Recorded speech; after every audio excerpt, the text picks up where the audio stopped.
ಶುದ್ಧ ಬ್ರಹ್ಮಪೀಠದ ವಾರ್ಷಿಕೋತ್ಸವ 2023 ಕಾರ್ಯಕ್ರಮದ ಪೂರ್ವ ಸಿದ್ಧತೆಯಲ್ಲಿ ತಾವೆಲ್ಲ ಪಾಲ್ಗೊಂಡು ಉತ್ಸಾಹದಿಂದ ಏನೇನು ಮಾಡ್ತಾ ಇದ್ದೀರಿ, ನಿಮ್ಮ ಚಟುವಟಿಕೆ ಶುದ್ಧ ಬ್ರಹ್ಮರ ಆತ್ಮಕ್ಕೆ ಆನಂದ ತಂದಿದೆ. ಅದು ಏನು ಮಾಡಿದರೂ ತಮಗೆಲ್ಲ ಅದು ಒಂದು ದೊಡ್ಡ ಆಶೀರ್ವಾದ, ಇಷ್ಟಾರ್ಥ ಸಿದ್ಧಿ, ಪರಮಾನಂದ ಪ್ರಾಪ್ತಿ, ಸರ್ವ ದುಃಖ ನಿವೃತ್ತಿ. ಆ ದಾರಿಯಲ್ಲಿ ಇದ್ದವರಿಗೆ ಮಾತ್ರ ಇಂಥ ಕೆಲಸ ಮಾಡಲಿಕ್ಕೆ ಮನಸ್ಸು ಬರ್ತದೆ. ಈ ಜಗತ್ತು ಎದರಿಂದ ನಡೆದ, ಜಗತ್ತಿನಲ್ಲಿ ಎದರಿಂದ ನಡೆದರು, ಯಾವುದು ಮುಖ್ಯ?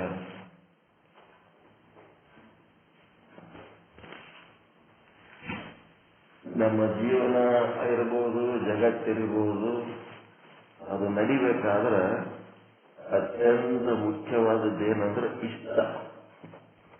ಇಷ್ಟ ಅಂದ್ರೆ ಇಚ್ಛೆ.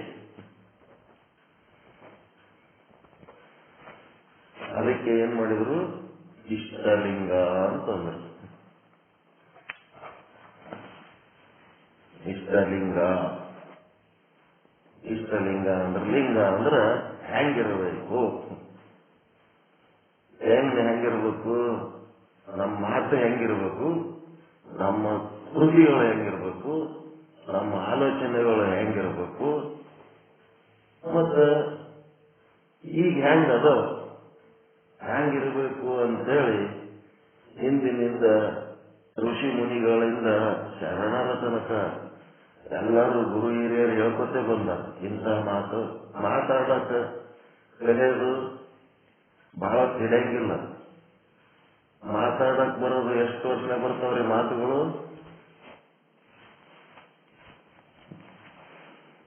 ಎಷ್ಟು ವರ್ಷನಾಗ ಹುಟ್ಟಿದ ಮೇಲೆ ಎಷ್ಟು ವರ್ಷನಾಗ ಮಾತುಗಳು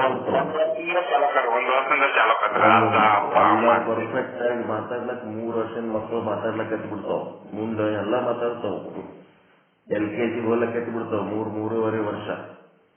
3 ವರ್ಷದಾಗ ಮಾತಾಡೋದಕ್ಕೆ ಬರ್ತದ.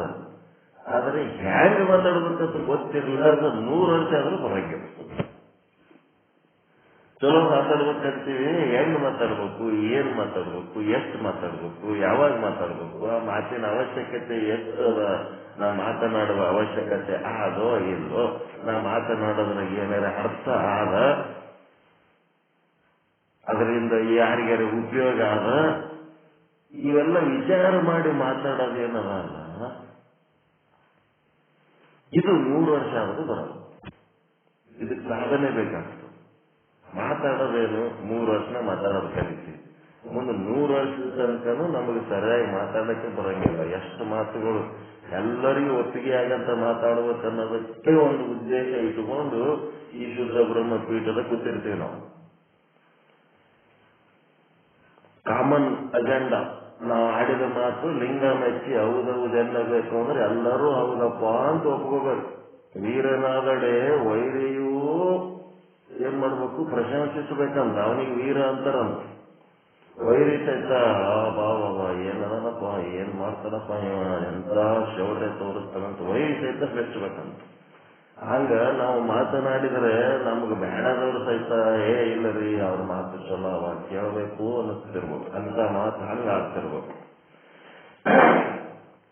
ಹಂಗ ಮಾತಾಡೋದಕ್ಕ, ಕೆಲಸಗಳು ಮಾಡೋದಕ್ಕ, ಆಲೋಚನೆ ಮಾಡೋದಕ್ಕ ಎಲ್ಲ ಓಟು ಒಂದು 3-3.5 ವರ್ಷದಾಗ ಚಾಲು ಆಗ್ತಾವ. ಮುಂದೆ 100 ವರ್ಷ ಆದ್ರೂ ಎಂತ ಆಲೋಚನೆ ಇರ್ಬೇಕು, ಎಂತ ಭಾವನೆಗಳಿರ್ಬೇಕು, ಎಂತ ಕೆಲಸ ಮಾಡ್ಬೇಕು, ಎಂತ ಮಾತಾಡ್ಬೇಕಂದ್ರೆ 100 ವರ್ಷ ಆದ್ರೆ ಸಾಧನೆ ಮಾಡಿದ್ರು ಪೂರಾ ಪರ್ಫೆಕ್ಟ್ ಆಗಂಗೇ ಇಲ್ಲ. ಅದಕ್ಕೆ ನಮ್ಮ ಇಷ್ಟ ಏನಿರ್ಬೇಕು, ಲಿಂಗ ಅಂದ್ರೆ ಸ್ಟ್ಯಾಂಡರ್ಡ್ ಆಗಿರ್ಬೇಕಂತ. ಲಿಂಗ ಅಂದ್ರೆ ಸ್ಟ್ಯಾಂಡರ್ಡ್. ಹೆಂಗಿರ್ಬೇಕು ಅಂದ್ರೆ ಹೀಗಿರ್ಬೇಕಂತೇಳಿ ನಾವ್ ಹೆಂಗ್ ಮಾತಾಡ್ಬೇಕು ಅನ್ನೋದು, ನಾವ್ ಎಂತ ಕೆಲಸಗಳು ಮಾಡ್ಬೇಕನ್ನೋದು, ಎಂತ ಆಲೋಚನೆ ಮಾಡ್ಬೇಕು, ಎಂತ ಭಾವನೆಗಳ ತಾಳ್ಬೇಕು ಅನ್ನೋದು ಶಾಸ್ತ್ರಗಳು, ವೇದಗಳು, ಆಗಮಗಳು, ಉಪನಿಷತ್ತುಗಳು, ಪುರಾಣಗಳು, ಮತ್ತಿನ್ನೇನೇನದವ ಎಲ್ಲ ಶರಣರ ವಚನಗಳು, ದಾಸರ ಹಾಡುಗಳು ಎಲ್ಲಾನು ಹೇಳ್ಕೊತೇ ಬಂದವ. ಇಷ್ಟು ಹೇಳ್ಕೊತ ಬಂದರೂ ಸಹಿತ ನಾವು ಅವರ ಹಾಗೆ ನಡ್ಕೊಳ್ಳೋದು ಕಷ್ಟ. ಅಷ್ಟು ಸಮಸ್ಯೆ ಒಳಗದೀವಿ ನಾವು. ಅದಕ್ಕೆ ಅವೆಲ್ಲ ಜಗತ್ತು ಹೆಂಗಿರ್ಬೇಕು ಅಂತ, ಈ ಜಗತ್ತಿನ ಜನರ ವಿಚಾರ ಹೆಂಗಿರ್ಬೇಕು, ಜಗತ್ತಿನ ಜನರ ಕೆಲಸಗಳು ಹೆಂಗಿರ್ಬೇಕು ಅಂತೇಳಿ ಹಿರಿಯರು, ಶಾಸ್ತ್ರಗಳು ಅವ್ರ ಇಷ್ಟ ಅನ್ನೋದು ಬಹಳ ಮುಖ್ಯ ಅದ. ಇದ್ರೊಳಗೆ ನಿಮ್ಗೆ ಏನೋ ಬೇಕಾಗಿರ್ತದ, ಅದು ಈಶ್ವರ ಪಟ್ಟಿರಲ್ಲ. ಅವ ನಿಮ್ ಕರ್ಮಕ್ಕೆ ತಕ್ಕಂತೆ ಏನೋ ಪಟ್ಟಿರ್ತಾನ, ಅದು ನಿಮಗೆ ಇಷ್ಟ ಆಗಿರಂಗಿಲ್ಲ. ಒಂದು ಈಶ್ವರನ ಇಷ್ಟ, ಒಂದು ಜೀವನ ಇಷ್ಟ, ಒಂದು ಶುದ್ಧ ಬ್ರಹ್ಮನ ಇಷ್ಟ, ಎಲ್ಲ ವಸ್ತು ಇಷ್ಟದ ಮೇಲೆ ನಡೆದವ್ರಿ. ಈ ಜಗತ್ ನಡೆದ ಎದರಿಂದ ನಡೆದಂದ್ರೆ ಇಷ್ಟದಿಂದ ನಡೆದ.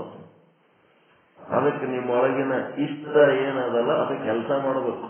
ನಾ ಮಾತಾಡಬೇಕು, ನಾ ಕೆಲಸ ಮಾಡಬೇಕು, ನಾ ಆಲೋಚನೆ ಮಾಡಬೇಕು, ನಾ ಶುದ್ಧ ಬ್ರಹ್ಮ ಪೀಠದ ಕೆಲಸಗಳಲ್ಲಿ ಭಾಗವಹಿಸಬೇಕು ಅಂತೇಳಿ ಹೀಗೆಲ್ಲ ಇಷ್ಟ ಅನ್ನೋದೇ ಮುಖ್ಯ. ಯಾವುದು ಒಳ್ಳೇದದ ಆ ಒಳ್ಳೇದ್ರ ಬಗ್ಗೆ ನಮಗ ಆಸಕ್ತಿ, ಇಷ್ಟ ಉಂಟಾಗಲಾಗ್ಯದ ಅಂತಂದ್ರ ತಿಳ್ಕೋಬೇಕು, ಇದು ನಂದು ಅನಿಷ್ಟ ಅಂತ ತಿಳ್ಕೋಬೇಕು. ಅನಿಷ್ಟದ ಒತ್ತಡ ಅದ, ನನ್ನೊಳಗಿನ ಸಂಸ್ಕಾರಗಳೇನದವ ಅನಿಷ್ಟಗಳು ನನಗ ಒತ್ತಡ ಹಾಕ್ಲಿಕ್ಕತ್ತವ. ಇವೆಲ್ಲ ಬೇಡ ನಡಿ, ಯಾವ ಪ್ರವಚನ ಏನ್ ತಲೆ ಕೆಡಿಸ್ಕೊತೀರಿ, ಸುಮ್ಮ ಆರಾಮ ಉಂಡು ಇರು ಅಂತ ಹೇಳಿ ಹೇಳ್ತಿರ್ತದ. ಅನಿಷ್ಟವ ಸಾಕ್ಬಿಡು, ಸುಮ್ಮ ಮಕ್ಕಳಂತರು ಉಣಮು ತಿರುಗಾಮು ಮಕ್ಕಳು, ಯಾವ್ದಾರ ತಿರುಗಾಮು ಮನೆಯಾಗ ಕೂತರು ಮಕ್ಕಳು, ಇಷ್ಟೇ ಇದೆ ಅನಿಷ್ಟ ಹೇಳೋದು. ಅದ್ರೊಳಗಿಂದ ಹೇಳ್ಬೇಕು ಇಷ್ಟ. ಅದಕ್ಕಿದು ಜಗತ್ತು ಅದರಿಂದ ನೋಡಬಹುದು ಅಂದ್ರೆ ಎಲ್ಲಾನು ಆದ್ಮೇಲೆ ಕಡಿಗೆ ಏನಂತೀರಿ, ದೇವ್ರ ಇಚ್ಛೆ ಹ್ಯಾಂಗಿದ್ದಂಗೆ ಆಗಪ್ಪ. ಮತ್ತೆ ದೇವರದಾದ್ರೂ ಇಷ್ಟ ಇರ್ಬೋದು, ಜೀವನದಾದ್ರೂ ಇಷ್ಟ ಇರ್ಬೋದು. ಮತ್ತೆ ಯಾರ್ದೋ ಒಂದು ಇಷ್ಟದರಿಂದ ನಮ್ಮ ಜೀವನ ನಡೆದವು. ಇಷ್ಟನೇ ನಮ್ಮ ಜೀವನಕ್ಕೆ ಪೆಟ್ರೋಲ್ ಇದ್ದಂಗ. ನೀವು ಇಷ್ಟಪಟ್ಟರೆ ಮುಂದಕ್ಕೆ ಹೋಗ್ತೀರಾ ಇಲ್ಲ, ಏನಾದ್ರು ಒಂದು ಮಾಡ್ಬೇಕಾದ್ರೆ ಇಷ್ಟಪಟ್ಟರೆ ಮಾಡ್ತೀರಾ ಇಲ್ಲ. ಪೆಟ್ರೋಲ್ ಹಾಕ್ಲಿಲ್ಲ ಅಂತಂದ್ರೆ, ಇಷ್ಟ ಎನ್ನುವ ಪೆಟ್ರೋಲೇ ಹಾಕ್ಲಿಲ್ಲ ಅಂತಂದ್ರೆ ಏನು ಕೆಲಸ ಮಾಡಕ್ ಬರಂಗಿಲ್ಲ. ಇಷ್ಟ ಅನ್ನೋದು ಬಹಳ ಮುಖ್ಯ. ಅದಕ್ಕೆ ಇಷ್ಟಲಿಂಗ ಅಂತಂದ್ರು. ಇಷ್ಟಲಿಂಗ ಅಂತಂದ್ರ ಸ್ಟ್ಯಾಂಡರ್ಡ್ ಆಗಿ ಹೆಂಗಿರ್ಬೇಕು ಅನ್ನೋದೊಂದು ದಾರಿ ತೋರ್ಸ. ಎಂತ ಮಾತು ಆಡುವ ಇಷ್ಟ ಇರಬೇಕು, ಎಂತ ಆಲೋಚನೆ ಮಾಡುವ ಇಷ್ಟ ಇರಬೇಕು, ಎಂತ ಕೆಲಸ ಮಾಡುವ ಇಷ್ಟ ಇರಬೇಕು. ಹಿಂಗೆಲ್ಲ ಇಷ್ಟ ಇಷ್ಟ ಇಷ್ಟ ಇಷ್ಟದಿಂದ ನಡೆದ್ರಿ ಜಗತ್ತು. ಎರಡರಿಂದ ನಡೆದ್ರಿ, ಒಂದು ದೇವರ ಇಷ್ಟ ಇರ್ಬೋದು, ಒಂದು ಮನುಷ್ಯರ ಇಷ್ಟ ಇರ್ಬೋದು, ಇಲ್ಲ ಒಂದು ಗುರು ಹಿರಿಯರ ತೋರಿಸಿದ ದಾರಿ ಇಷ್ಟ ಇರ್ಬೋದು. ಏನಾದರೂ ಒಂದು ಇಷ್ಟದಿಂದ ನಡೆದು ಒಪ್ಕೋತೀರಾ? ಇಷ್ಟ ಅನ್ನೋದೆಷ್ಟು ಮುಖ್ಯ ಅದ ಇಲ್ಲಿ ಅಂತ.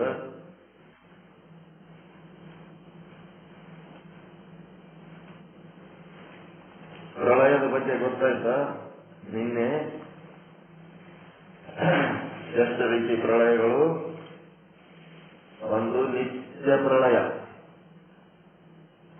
ನಿತ್ಯ ಪ್ರಳಯ ಅಂತಂದ್ರೆ ದಿನ ಬೆಳಿಗ್ಗೆ ಹೇಳ್ತೀರಿ, ನಿಮ್ಮ ಜೀವನಾವಶ್ಯಕ ಕಾರ್ಯಕಲಾಪಗಳನ್ನೆಲ್ಲ ಮಾಡ್ತೀರಿ, ಆಮೇಲೆ ರಾತ್ರಿ ಊಟ ಮಾಡ್ತೀರಿ, ಮತ್ತೇನ್ ಮಾಡ್ತೀರಿ, ಹಾಸಿಗೆ ಮಕ್ಕೊಂಡ್ಬಿಡ್ತೀರಿ.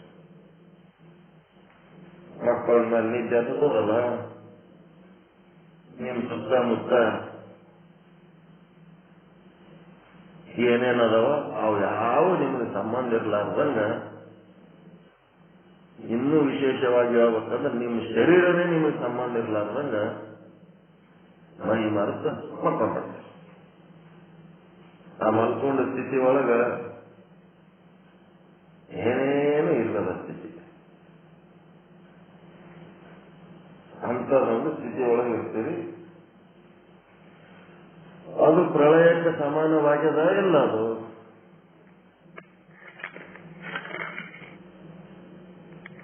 ಎಲ್ಲ ಹೋಗಿ ಕಡೆಗೆ ಏನೂ ಇರ್ಲಾರ್ದಂಗಾದಂತ ಒಂದು ಸ್ಥಿತಿ ಅದು ಪ್ರಳಯ ಅಂದ್ರೆ. ನಿತ್ಯ ಪ್ರಳಯ ಸುಷುಪ್ತಾವಸ್ಥೆಯಲ್ಲಿ ಅನುಭವಿಸುವುದು ಏನದು? ನಿತ್ಯ ಪ್ರಳಯ. ಆ ನಿತ್ಯ ಪ್ರಳಯ ಅನುಭವಿಸಿದ್ರೆ ಎಷ್ಟು ಫ್ರೆಶ್ ಆಗ್ತೀರಿ, ಎಷ್ಟು ಆನಂದವಾಗಿರ್ತದ ಅದು ಅನುಭವಿಸಿದ್ದು. ನಿತ್ಯಾಗಿ ಏನು ಅನುಭವಿಸ್ತೀವಿ, ಎದ್ದಾಗಲೂ ಹಂಗೆ ಅದೇ ಅನುಭವ ಮಾಡ್ಕೊಳ್ಳೋಕೆ ಪ್ರಯತ್ನ ಮಾಡಬೇಕು. ಅದೇ ಆಧ್ಯಾತ್ಮ ಸಾಧನ. ಏನೆಲ್ಲ ಸುತ್ತಮುತ್ತ ಇದ್ರೂ ಸಹಿತ ಅವ್ಯಾವ ನಮಗೆ ಸಂಬಂಧ ಇಲ್ಲ ಅಂತೇಳಿ ಅವ್ರ ಬಗ್ಗೆ ತಲೆ ಕೆಡಿಸಿಕೊಳ್ಳಾರ್ದಂಗೆ ಇರೋದು.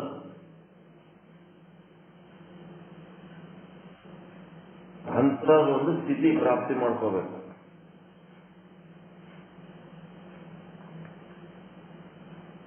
ನಿತ್ಯ ಪ್ರಳಯ.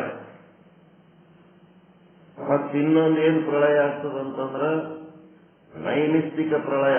ಒಂದೊಂದು ಪ್ರಸಂಗದ ಮೇಲೆ ಸತ್ಸಂಗದೊಳಗೆ ಎಲ್ಲ ತಿಳಿಸಿ ಹೇಳ್ತಾರೆ, ಏನಿದ್ರೇನು ಇದೆಲ್ಲ ಪ್ರೇಯಸ್ಸು. ಒಂದು ದಿನ ಉಸಿರು ಬಂದಾಯ್ತಂದ್ರೆ ಬಿಟ್ಟು ಹೋಗ್ಬೇಕಾಗ್ತದ. ಒಂದು 100 ಸಾರಿ ಹೇಳಿದ್ವಿ ನಾವು.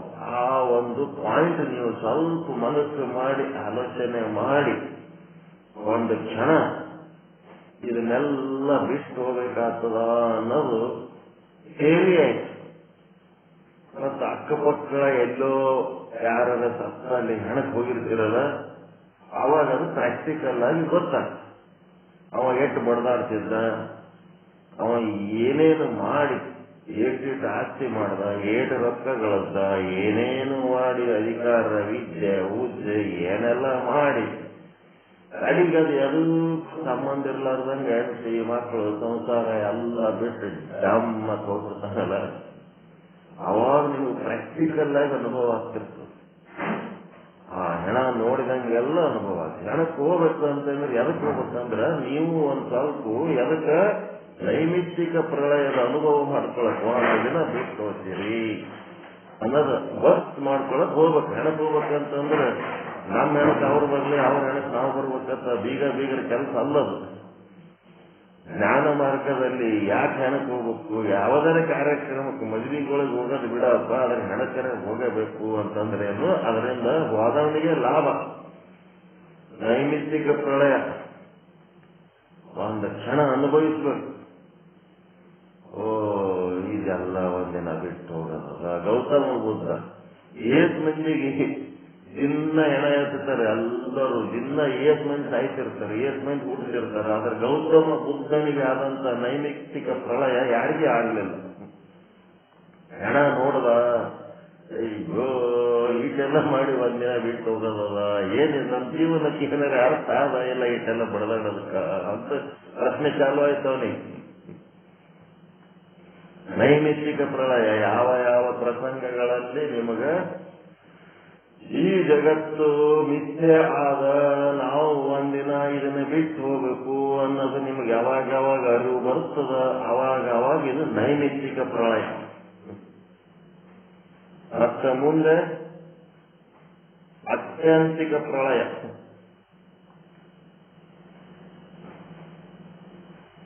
ಒಂದು ಸಾರಿ ಶಾಶ್ವತವಾಗಿ ನಿಮಗೆ ಅನುಭವ ಆಗಿ ಏನಾಗಬೇಕು, ಮತ್ತೊಂದು ಸಾರಿ ಹೊಳ್ಳಿ ಈ ಜಗತ್ತು ಸತ್ಯ ಅನಿಸಿರಬಾರದು. ಅತ್ಯಂತಿಕ ಅಂದ್ರೆ ಬೇರೆ ಸಮೇತ ಜಗತ್ತು ಸತ್ಯತ್ವ ಭಾವ ಕಳ್ಕೊಂಡು ಕೇವಲ ಮಿಥ್ಯ, ಈ ಜಗತ್ತು ಮಿಥ್ಯ, ಬ್ರಹ್ಮ ಒಂದೇ ಸತ್ಯ ಅನ್ನೋದು ಶಾಶ್ವತವಾದಂತ ಒಂದು ನಿಶ್ಚಯ ಜ್ಞಾನ ನಿಮ್ಮೊಳಗಾಗಬೇಕು, ನಿಶ್ಚಯವಾದ ಅನುಭವ ಆಗಬೇಕು. ಅದಕ್ಕೇನಂತಾರೆ ಅತ್ಯಂತಿಕ ಪ್ರಳಯ ಅಂತ. ಈ ಜಗತ್ತು ಸಹಿತ ಪ್ರಳಯ ಆಗ್ಯದ ಅಂತಂದ್ರ ಇದು ಜಗತ್ತು ಎಷ್ಟೋ ಸಾರಿ ಪ್ರಳಯ ಆಗ್ಯದ, ಎಷ್ಟೋ ಸಾರಿ ಸೃಷ್ಟಿ ಆಗ್ಯದ.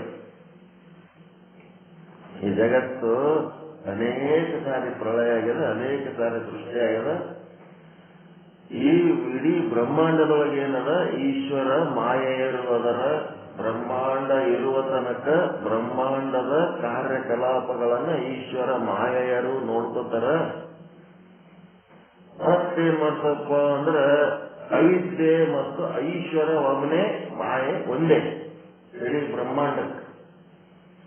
ಮತ್ತೆ 84 ಲಕ್ಷ ಜೀವರಾಶಿಗಳಲ್ಲಿ 84 ಲಕ್ಷ ಜೀವಗಳು ಮತ್ತು 84 ಲಕ್ಷ ಏನದವ ಅವಿದ್ಯೆಗಳು. ಆ ಈಶ್ವರ ಅಂತಂದ್ರೆ ಏನಿಲ್ಲ, ಎಲ್ಲಾ ಜೀವರುಗಳ ಸ್ಥೂಲ ಶರೀರಗಳ ಮೊತ್ತನೇ ಈಶ್ವರನ ಸ್ಥೂಲ ಶರೀರ, ಎಲ್ಲಾ ಜೀವರುಗಳ ಸೂಕ್ಷ್ಮ ಶರೀರಗಳ ಮೊತ್ತನೇ ಈಶ್ವರನ ಸೂಕ್ಷ್ಮ ಶರೀರ, ಎಲ್ಲಾ ಜೀವರುಗಳ ಕಾರಣ ಶರೀರಗಳ ಮೊತ್ತನೇ ಈಶ್ವರನ ಕಾರಣ ಶರೀರ. ಈಶ್ವರ ಜೀವನಿಗೆ ಬಿಟ್ಟಿಲ್ಲ, ಆ ಜೀವನೊಳಗೆ ಈಶ್ವರನೊಳಗೆ ಎಲ್ಲ ಓಸು ಅದಾವು. ಹೀಗಾಗಿ ಜೀವ ಮತ್ತು ಅವಿದ್ಯೆ, ಅಲ್ಲಿ ಅವಿದ್ಯೆ ಒಂದೇ ಅದ, ಇಲ್ಲಿ 84 ಲಕ್ಷ ಅವಿದ್ಯೆಗಳದಾವ. ಜೀವಗಳು ಅನೇಕವಾಗಿ ಕಂಡ್ರೂ ಸಹಿತ ಜೀವ ತತ್ವ ಒಂದೇ ಜೀವ. ಎಲ್ಲ 84 ಲಕ್ಷ ಜೀವರಾಶಿಗಳೊಳಗಿರುವ ಜೀವ ತತ್ವ ಒಂದೇ. ಜೀವ ಹೆಂಗ್ ಸೃಷ್ಟಿ ಆಗ್ತಾನಂತಂದ್ರ 84 ಲಕ್ಷ ಅವಿದ್ಯೆಗಳು ಎಂಬುವ ಕನ್ನಡಿಯ ತುಕುಡಿಗಳಲ್ಲಿ ಬ್ರಹ್ಮನ ಪ್ರತಿಬಿಂಬ, ಅಧಿಷ್ಠಾನ ಬ್ರಹ್ಮ ಪ್ಲಸ್ ಬ್ರಹ್ಮನ ಪ್ರತಿಬಿಂಬ ಪ್ಲಸ್ 84 ಲಕ್ಷ ಜೀವರಾಶಿಗಳ ಅಂತಃಕರಣನೇ ಅವು ತುಕಡಿ ಕನ್ನಡಿ ತುಕಡಿ ಇದ್ದಂಗದವ. ಆ ರೀತಿಯಾಗಿ ಒಬ್ಬನೇ ಬ್ರಹ್ಮನ ಪ್ರತಿಬಿಂಬಗಳು ಎಲ್ಲ ಜೀವರು, ಎಲ್ಲ 84 ಲಕ್ಷ ಜೀವರಾಶಿಗಳ ಅಂತಃಕರಣದಲ್ಲಿ ಕೆಲಸ ಮಾಡ್ತಾರೆ. ಇದು ಏನಾಗ್ತದಂತಂದ್ರೆ ಎದಕ್ಕೆ ಹೇಳಕತ್ತೀವಿ ಅಂತಂದ್ರ, ಇವು ಕರ್ತೃತ್ವ ಮಾಡ್ತಾವೆ, ಆಕ್ಟಿವ್ ಅದಾವು. ಜೀವ ಮತ್ತು ಅವಿದ್ಯೆಗಳು ಇವೇನದ ಆಕ್ಟಿವ್ ಅದಾವ, ಕರ್ತೃತ್ವ ಮಾಡ್ತಾವ. ಆ ಕರ್ತೃತ್ವಗಳಲ್ಲಿ ಶುಭ ಕರ್ಮ ಅಶುಭ ಕರ್ಮಗಳು ಮಾಡಿ ಪಾಪ ಪುಣ್ಯಗಳನ್ನ ಸಂಗ್ರಹ ಮಾಡಿಕೊಂಡು ಅವರ ಆಯುಷ್ಯ ಭೋಗ ಏನೇನು ಭೋಗದ ಭೋಗತ್ತಿರ್ತಾವ. ಆಯುಷ್ಯ ಏನದ ಅಷ್ಟ ಆದ್ಮೇಲೆ ಅವ್ರ ಕರ್ಮಗಳ ಗಂಟು ತಗೊಂಡು ಸೂಕ್ಷ್ಮ ಶರೀರ ಮತ್ತು ಕಾರಣ ಶರೀರಗಳು ಎಲ್ಲಿ ಸಂಗ್ರಹ ಆಗ್ತಾವಂದ್ರೆ ಈಶ್ವರ ಮತ್ತು ಮಾಯೆಯಲ್ಲಿ ಸಂಗ್ರಹ ಆಗ್ತಾವ. ಈ ಬ್ರಹ್ಮಾಂಡ ಇರೋ ತನಕ ಈಶ್ವರ ಮಾಯೆ ಏನ್ ಮಾಡ್ತಾರ, ಅವರವ್ರ ಕರ್ಮಕ್ಕೆ ತಕ್ಕಂತೆ ಮತ್ತೆ ಹೊಸ ಹೊಸ ಶರೀರಗಳು ಭೋಗಗಳು ಪಟ್ಕೋತಿರ್ತಾರೆ. ಯಾವಾಗ ಬ್ರಹ್ಮಾಂಡ ಪ್ರಳಯ ಆಗುವ ಸಮಯ ಬಂತು, ಅದರದ್ದು ಒಂದು ಆಯುಷ್ಯ ಇರ್ತದೆ. ಆ ಸಮಯ ಬಂದಾಗ ಎಲ್ಲ ಜೀವರುಗಳ ಸೂಕ್ಷ್ಮ ಶರೀರ ಕಾರಣ ಶರೀರ ಮತ್ತು ಅವುಗಳ ಕರ್ಮದ ರಾಶಿಗಳು ಏನದವ, ಶುಭ ಕರ್ಮ ಅಶುಭ ಕರ್ಮದ ರಾಶಿಗಳನ್ನ ತಮ್ಮ ಉಡಿ ಒಳಗೆ ತುಂಬಿಕೊಂಡು ಈಶ್ವರ ಮಾಯೆಯರು ಈ ಬ್ರಹ್ಮಾಂಡ ಇಲ್ಲಂದ್ರೆ ನಮ್ದೇನ್ ಕೆಲಸದ ತಮ್ಮ ಗಂಟುಗಳ ತಗೊಂಡು ಏನ್ ಮಾಡ್ತಾರೆ, ಶುದ್ಧ ಬ್ರಹ್ಮನ ಅಲ್ಲೇನದ ಅವನ ಹಣಿ ಮೇಲೆ ಒಂದು ಸ್ಟಿಕ್ಕರ್ ಇದ್ದಂಗ ಅದ, ಆ ಮೂಲ ಪ್ರಕೃತಿ ಒಳಗೆ ಏನತ್ತಾರ ಅವರು ಲೀನಾಗಿ ಹೋಗ್ಬಿಡ್ತಾರೆ. ಅವಾಗೇನು ಇರಲ್ಲ, ಅಲ್ಲೇ ಪಂಚಭೂತ ಇರಂಗಿಲ್ಲ, ಏನೇನು ಇರಲ್ಲ. ಶುದ್ಧ ಬ್ರಹ್ಮ ಒಬ್ಬನೇ ಇರ್ತಾನ. ಅವನಲ್ಲಿ ಒಂದು ಪ್ರಕೃತಿ, ಮೂಲ ಪ್ರಕೃತಿ ಇರ್ತದೆ. ಆ ಮೂಲ ಪ್ರಕೃತಿ ಬರೀ ಮೂಲ ಪ್ರಕೃತಿ ಅಷ್ಟೇ ಇಲ್ಲ, ಮೂಲ ಪ್ರಕೃತಿಯ ಒಳಗೆ ಏನಿರ್ತದಂತಂದ್ರೆ ಆ ಹಿಂದೆ ಏನು ಬ್ರಹ್ಮಾಂಡ ಸೃಷ್ಟಿ ಮಾಡಿರ್ತಾಳಲ್ಲ ಆ ಮಾತೆ, ಮೂಲ ಪ್ರಕೃತಿ ಮಾತೆ, ಆ ಬ್ರಹ್ಮಾಂಡ ಸೃಷ್ಟಿ ಮಾಡಿದಾಗಿನ ಈಶ್ವರ ಮಾಯೆಯರು ಅದರೊಳಗಿರ್ತಾರೆ. ಆ ಈಶ್ವರ ಮಾಯೆಯರ ಉಡಿ ಒಳಗೆ ಏನಿರ್ತಾವಂತಂದ್ರ ಅವರು ಸೃಷ್ಟಿ ಮಾಡಿದಂತ ಒಂದು ಜೀವಿಗಳ ಕರ್ಮಗಳ ರಾಶಿ ಇರ್ತದೆ. ಆ ಕರ್ಮಗಳ ರಾಶಿಗಳು ಏನಾಗ್ತಾವಂದ್ರ ಅವು ಆಕ್ಟಿವ್ ಇರ್ತಾವ. ಅವು ಕಾಲ ಪರಿಪಕ್ವ ಆದಾಗ ಮತ್ತೆ ಹೊಸ ಜಗತ್ತು ಹೊಸ ಸೃಷ್ಟಿ ಚಾಲ. ಹೀಗಾಗಿ ಹಿಂದಿನ ಒಂದು ಕರ್ಮಗಳ ರಾಶಿನೇ ಮುಂದಿನ ಒಂದು ಸೃಷ್ಟಿಗೆ ಯಾವ ಯಾವ ಜೀವಿಗಳು ಯಾವಾಗ ಹುಟ್ಟಬೇಕು, ಯಾವಾಗ ಸಾಯಬೇಕು, ಏನ್ ಭೋಗಿಸ್ಬೇಕು, ಎಷ್ಟು ದಿನ ಇರಬೇಕು, ಎಲ್ಲನೂ ಒಂದು ಸರ್ಕಲ್ ವೃತ್ತದ ಉಪಾಧಿ ಅನ್ನದವ. ಅದಕ್ಕೆ ಆರಂಭ ಅಂತ್ಯ ಅನ್ನೋದಿಲ್ಲ. ಆ ಸರ್ಕಲ್ ಒಳಗ ಚಕ್ರ ಅಂತಾರ, ಅದಕ್ಕೆ ಆ ಚಕ್ರದೊಳಗೆ ಅವು ನಡೆದಿರ್ತಾವ. ಅವೆಲ್ಲ ಆ ಚಕ್ರದಿಂದ ದಾಟಿ ಬ್ರಹ್ಮಜ್ಞಾನಿಯಾಗಿ ಹೊರಗೆ ಬಂದ ಅಂತಂದ್ರೆ ಅವನಿಗೆ ಮೋಕ್ಷ ಆಗ್ತದ, ಪರಮಾನಂದ ಪ್ರಾಪ್ತಿ ಆಗ್ತದ, ಸರ್ವ ದುಃಖ ನಿವೃತ್ತಿ ಆಗ್ತದ. ಇಷ್ಟಾರ್ಥ ಸಿದ್ಧಿ ಅಂದ್ರೆ ಮೋಕ್ಷ ಮಾಡ್ಕೋಬೇಕನ್ನೋದೇ ನಿಜವಾದ ಇಷ್ಟ ಉಳಿದದ್ದೆಲ್ಲ ರೊಕ್ಕ ರೂಪಾಯಿ ಬಂಗಾರ ಹೆಂಡತಿ ಮಕ್ಕಳು ಸಂಸಾರ ಹೊಲ ಮನಿ ಏನೇನದ ಇದೆಲ್ಲ ಏನದ ಶ್ರೇಯಸ್ ಮಾರ್ಗ. ಅಮೂಲ್ಯವಾದಂತ ಇಷ್ಟಪಟ್ಟು ಅಮೂಲ್ಯವಾದ ಮನುಷ್ಯ ಜನ್ಮ ಸಾರ್ಥಕ ಮಾಡ್ಕೋಬೇಕಾದ್ರೆ ಶ್ರೇಯಸ್ ಮಾರ್ಗದ ಮೋಕ್ಷದ ಸಾಧನೆಯ ಇಷ್ಟ ಇರಬೇಕು. ಅದು ಗೊತ್ತಿರಲಾರ್ದಕ್ಕ ಈ ಲೌಕಿಕ ವಸ್ತುಗಳ ಭೋಗ ವಸ್ತುಗಳ ಒಂದು ಇಷ್ಟಪಟ್ಟು ಜೀವ ಏನಾತನ ಅವುಗಳ ಬಂಧನಕ್ಕೊಳಗಾಗ್ತಾನ. ಬಂಧನಕ್ಕೊಳಗಾಗಿ ಅವುಗಳಿಗಾಗಿ ಬಡದಾಡಿ ತನ್ನ ಅಮೂಲ್ಯವಾದ ಆಯುಷ್ಯವನ್ನ ವ್ಯರ್ಥ ಮಾಡ್ಕೊಂಡು ಹೋಗ್ತಾನ. ಎಷ್ಟು ದಾರಿ ಬಂದ್ರೇನು ಇಂದಿಲ್ಲ ನಾಳೆ ಆಧ್ಯಾತ್ಮ ಸಾಧನೆಯ ದಾರಿಗೆ ಬಂದೇ ಬರ್ತಾನ ಅಂತ ಹೇಳಿ ಪ್ರಕೃತಿ ಮಾತೆ ಮತ್ತು ಶುದ್ಧ ಬ್ರಹ್ಮ ಒಂದು ನಿರೀಕ್ಷೆ ಇಟ್ಟುಕೊಂಡನ. ಈ ಜೀವರುಗಳೆಲ್ಲ ಸೇರಿ ಒಂದು ಆಧ್ಯಾತ್ಮ ಸಾಧನೆಗೆ ಬಂದು ಆನಂದ ಹೊಂದ್ತಾರ, ನನ್ನ ಸ್ವರೂಪನಾಗ್ತಾರ ಅಂತೇಳಿ ಎಷ್ಟು ಕೋಟಿ ಜನ್ಮ ಆದ್ರೂ ಎತ್ತಿ ಬಂದ್ರು ತಮ್ಮ ಕೆಲಸ ತಾನೇ ಮಾಡ್ಬೇಕು. ಮತ್ತೊಬ್ರು ಯಾರು ಗುರು ಮಾಡ್ಲಕ್ ಆಗಲ್ಲ, ಶಿಷ್ಯರು ಮಾಡ್ಲಕ್ ಆಗಲ್ಲ. ಗುರು ತಾನು ಆತ್ಮೋದ್ಧಾರ ತಾನೇ ಮಾಡ್ಕೋಬೇಕು, ಶಿಷ್ಯ ತಾನು ಆತ್ಮೋದ್ಧಾರ ತಾನೇ ಮಾಡ್ಕೋಬೇಕು. ಯಾರ ಆತ್ಮೋದ್ಧಾರ ಯಾರು ಮಾಡ್ಕೊಳಕ್ಕಾಗಂಗಿಲ್ಲ. ವಯಸ್ಸಿನಾಗ ಒಂದಿಷ್ಟು ಮಂದಿ ಮುಂದಿನ ಸೀಟ್ನಾಗ ಕೂತಿರ್ತಾರೆ, ಒಂದಿಷ್ಟು ಮಂದಿ ಹಿಂದಿನ ಸೀಟ್ನಾಗ ಕೂತಿರ್ತಾರೆ. ಯಾರು ಒಂದಿಷ್ಟು ಶಾಸ್ತ್ರಗಳನ್ನ ತಿಳ್ಕೊಂಡು ಓದಿ ಆನಂದ ಅನುಭವಿಸಿ ಕೇಳಂಗಾಗಿರ್ತಾರ ಅವ್ರೇನಾಗ್ಯಾರ ಮುಂದಿನ ಸೀಟ್ನಾಗ ಕೂತಂಗಿರ್ತಾರ. ಒಂದಿಷ್ಟು ಮಂದಿ ಈಗ ಕೇಳಕ್ಕ ಚಾಲು ಮಾಡಿರ್ತಾರ, ಅವ್ರು ಹಿಂದಿನ ಸೀಟ್ನಾಗ ಕೂತಿರ್ತಾರ. ಮುಂದಿನ ಸೀಟ್ನವ್ರಿಗೆ ಹೋಗುವಾದ್ಮೇಲೆ ಹಿಂದಿನ ಸೀಟ್ನವ್ರು ಸ್ವಲ್ಪ ಮುಂದಿನ ಸೀಟಿಗೆ ಬಂದಿಲ್ಲ. ಹಿಂಗದ. ಅದಕ್ಕೆ ಅವನೇನಂತಾನ ಪೂರ್ವ ಪಕ್ಷಿ, ನೀವೇನು ಹೇಳ್ತೀರಿ ಬಂಧ ಅದು ಇಲ್ಲ. ಯಾಕಂದ್ರೆ ಅಲ್ಲಿ ಬಂಧದ ಸಾಮಗ್ರಿಗಳು ಇಲ್ಲ. ಮತ್ತೆ ಸಿದ್ಧಾಂತಿ ಏನ್ ಹೇಳ್ತಾನೆ, ನಿಶ್ಚಲ್ದಾಸು ಬಂಧ ಅನ್ನೋದು ಇಲ್ಲ ಅಂತ ಅನ್ಬಾರ್ದಪ್ಪ. ಬಂಧ ಅದರ ಸಾಮಗ್ರಿಗಳು ಇರಲೇಬೇಕೆಂಬ ನಿಯಮವಿಲ್ಲ. ಮತ್ತೆ ಬಂಧ ಸತ್ಯ ಆದ ಅಂತ ಪೂರ್ವ ಪಕ್ಷಿ ಅಂತಾನ. ಈ ಜಗತ್ತ ಬ್ರಹ್ಮಾಂಡ ಪಿಂಡಾಂಡ ಇವೆಲ್ಲ ಇಷ್ಟೊಂದು ಆಕ್ಟಿವ್ ಆಗಿ ಕೆಲಸ ಮಾಡಾಗ ಇವು ಇಲ್ಲ ಹೆಂಗ್ ಅಂತೀರಿ, ಇವು ಮಿಥ್ಯೆ ಅಂತ ಹೆಂಗ್ ಅಂತೀರಿ ಅಂತ. ಬಂದ ಆದ ಇಲ್ಲ ನಂಗಿಲ್ಲ ಹೆಂಗದಂದ್ರೆ ಮಿಥ್ಯೆ ಆದ. ಪೂರ್ವ ಪಕ್ಷಿದೇನದ ಬಂದ ಇಲ್ಲ ಅದು ಸತ್ಯ ಆದ ಅಂತ ಅವನು ವಾದ. ಬಂದ ಇಲ್ಲ ಅಂತ ಯಾಕಂತೀನಿ ಅಂದ್ರೆ ಬಂಧದ ಸಾಮಗ್ರಿಗಳೆಲ್ಲ ಅದಕ್ಕೆ ನಾನು ಇಲ್ಲ ಅಂತೀನಿ. ಅದಕ್ಕೆ ಅವನು 5 ಸಾಮಗ್ರಿಗಳು ಹೇಳಿದ್ದು ಸತ್ಯ ವಸ್ತುವಿನ ಜ್ಞಾನ ಮೊದಲು ಇರಬೇಕು, ಅಂದರೆ ಅದು ಬಂಧಕ್ಕೆ ಕಾರಣ ಆಗ್ತದೆ, ಅಧ್ಯಾಸಕ್ಕೆ ಕಾರಣ ಆಗ್ತದ ಅಂತ ಹೇಳ್ದ.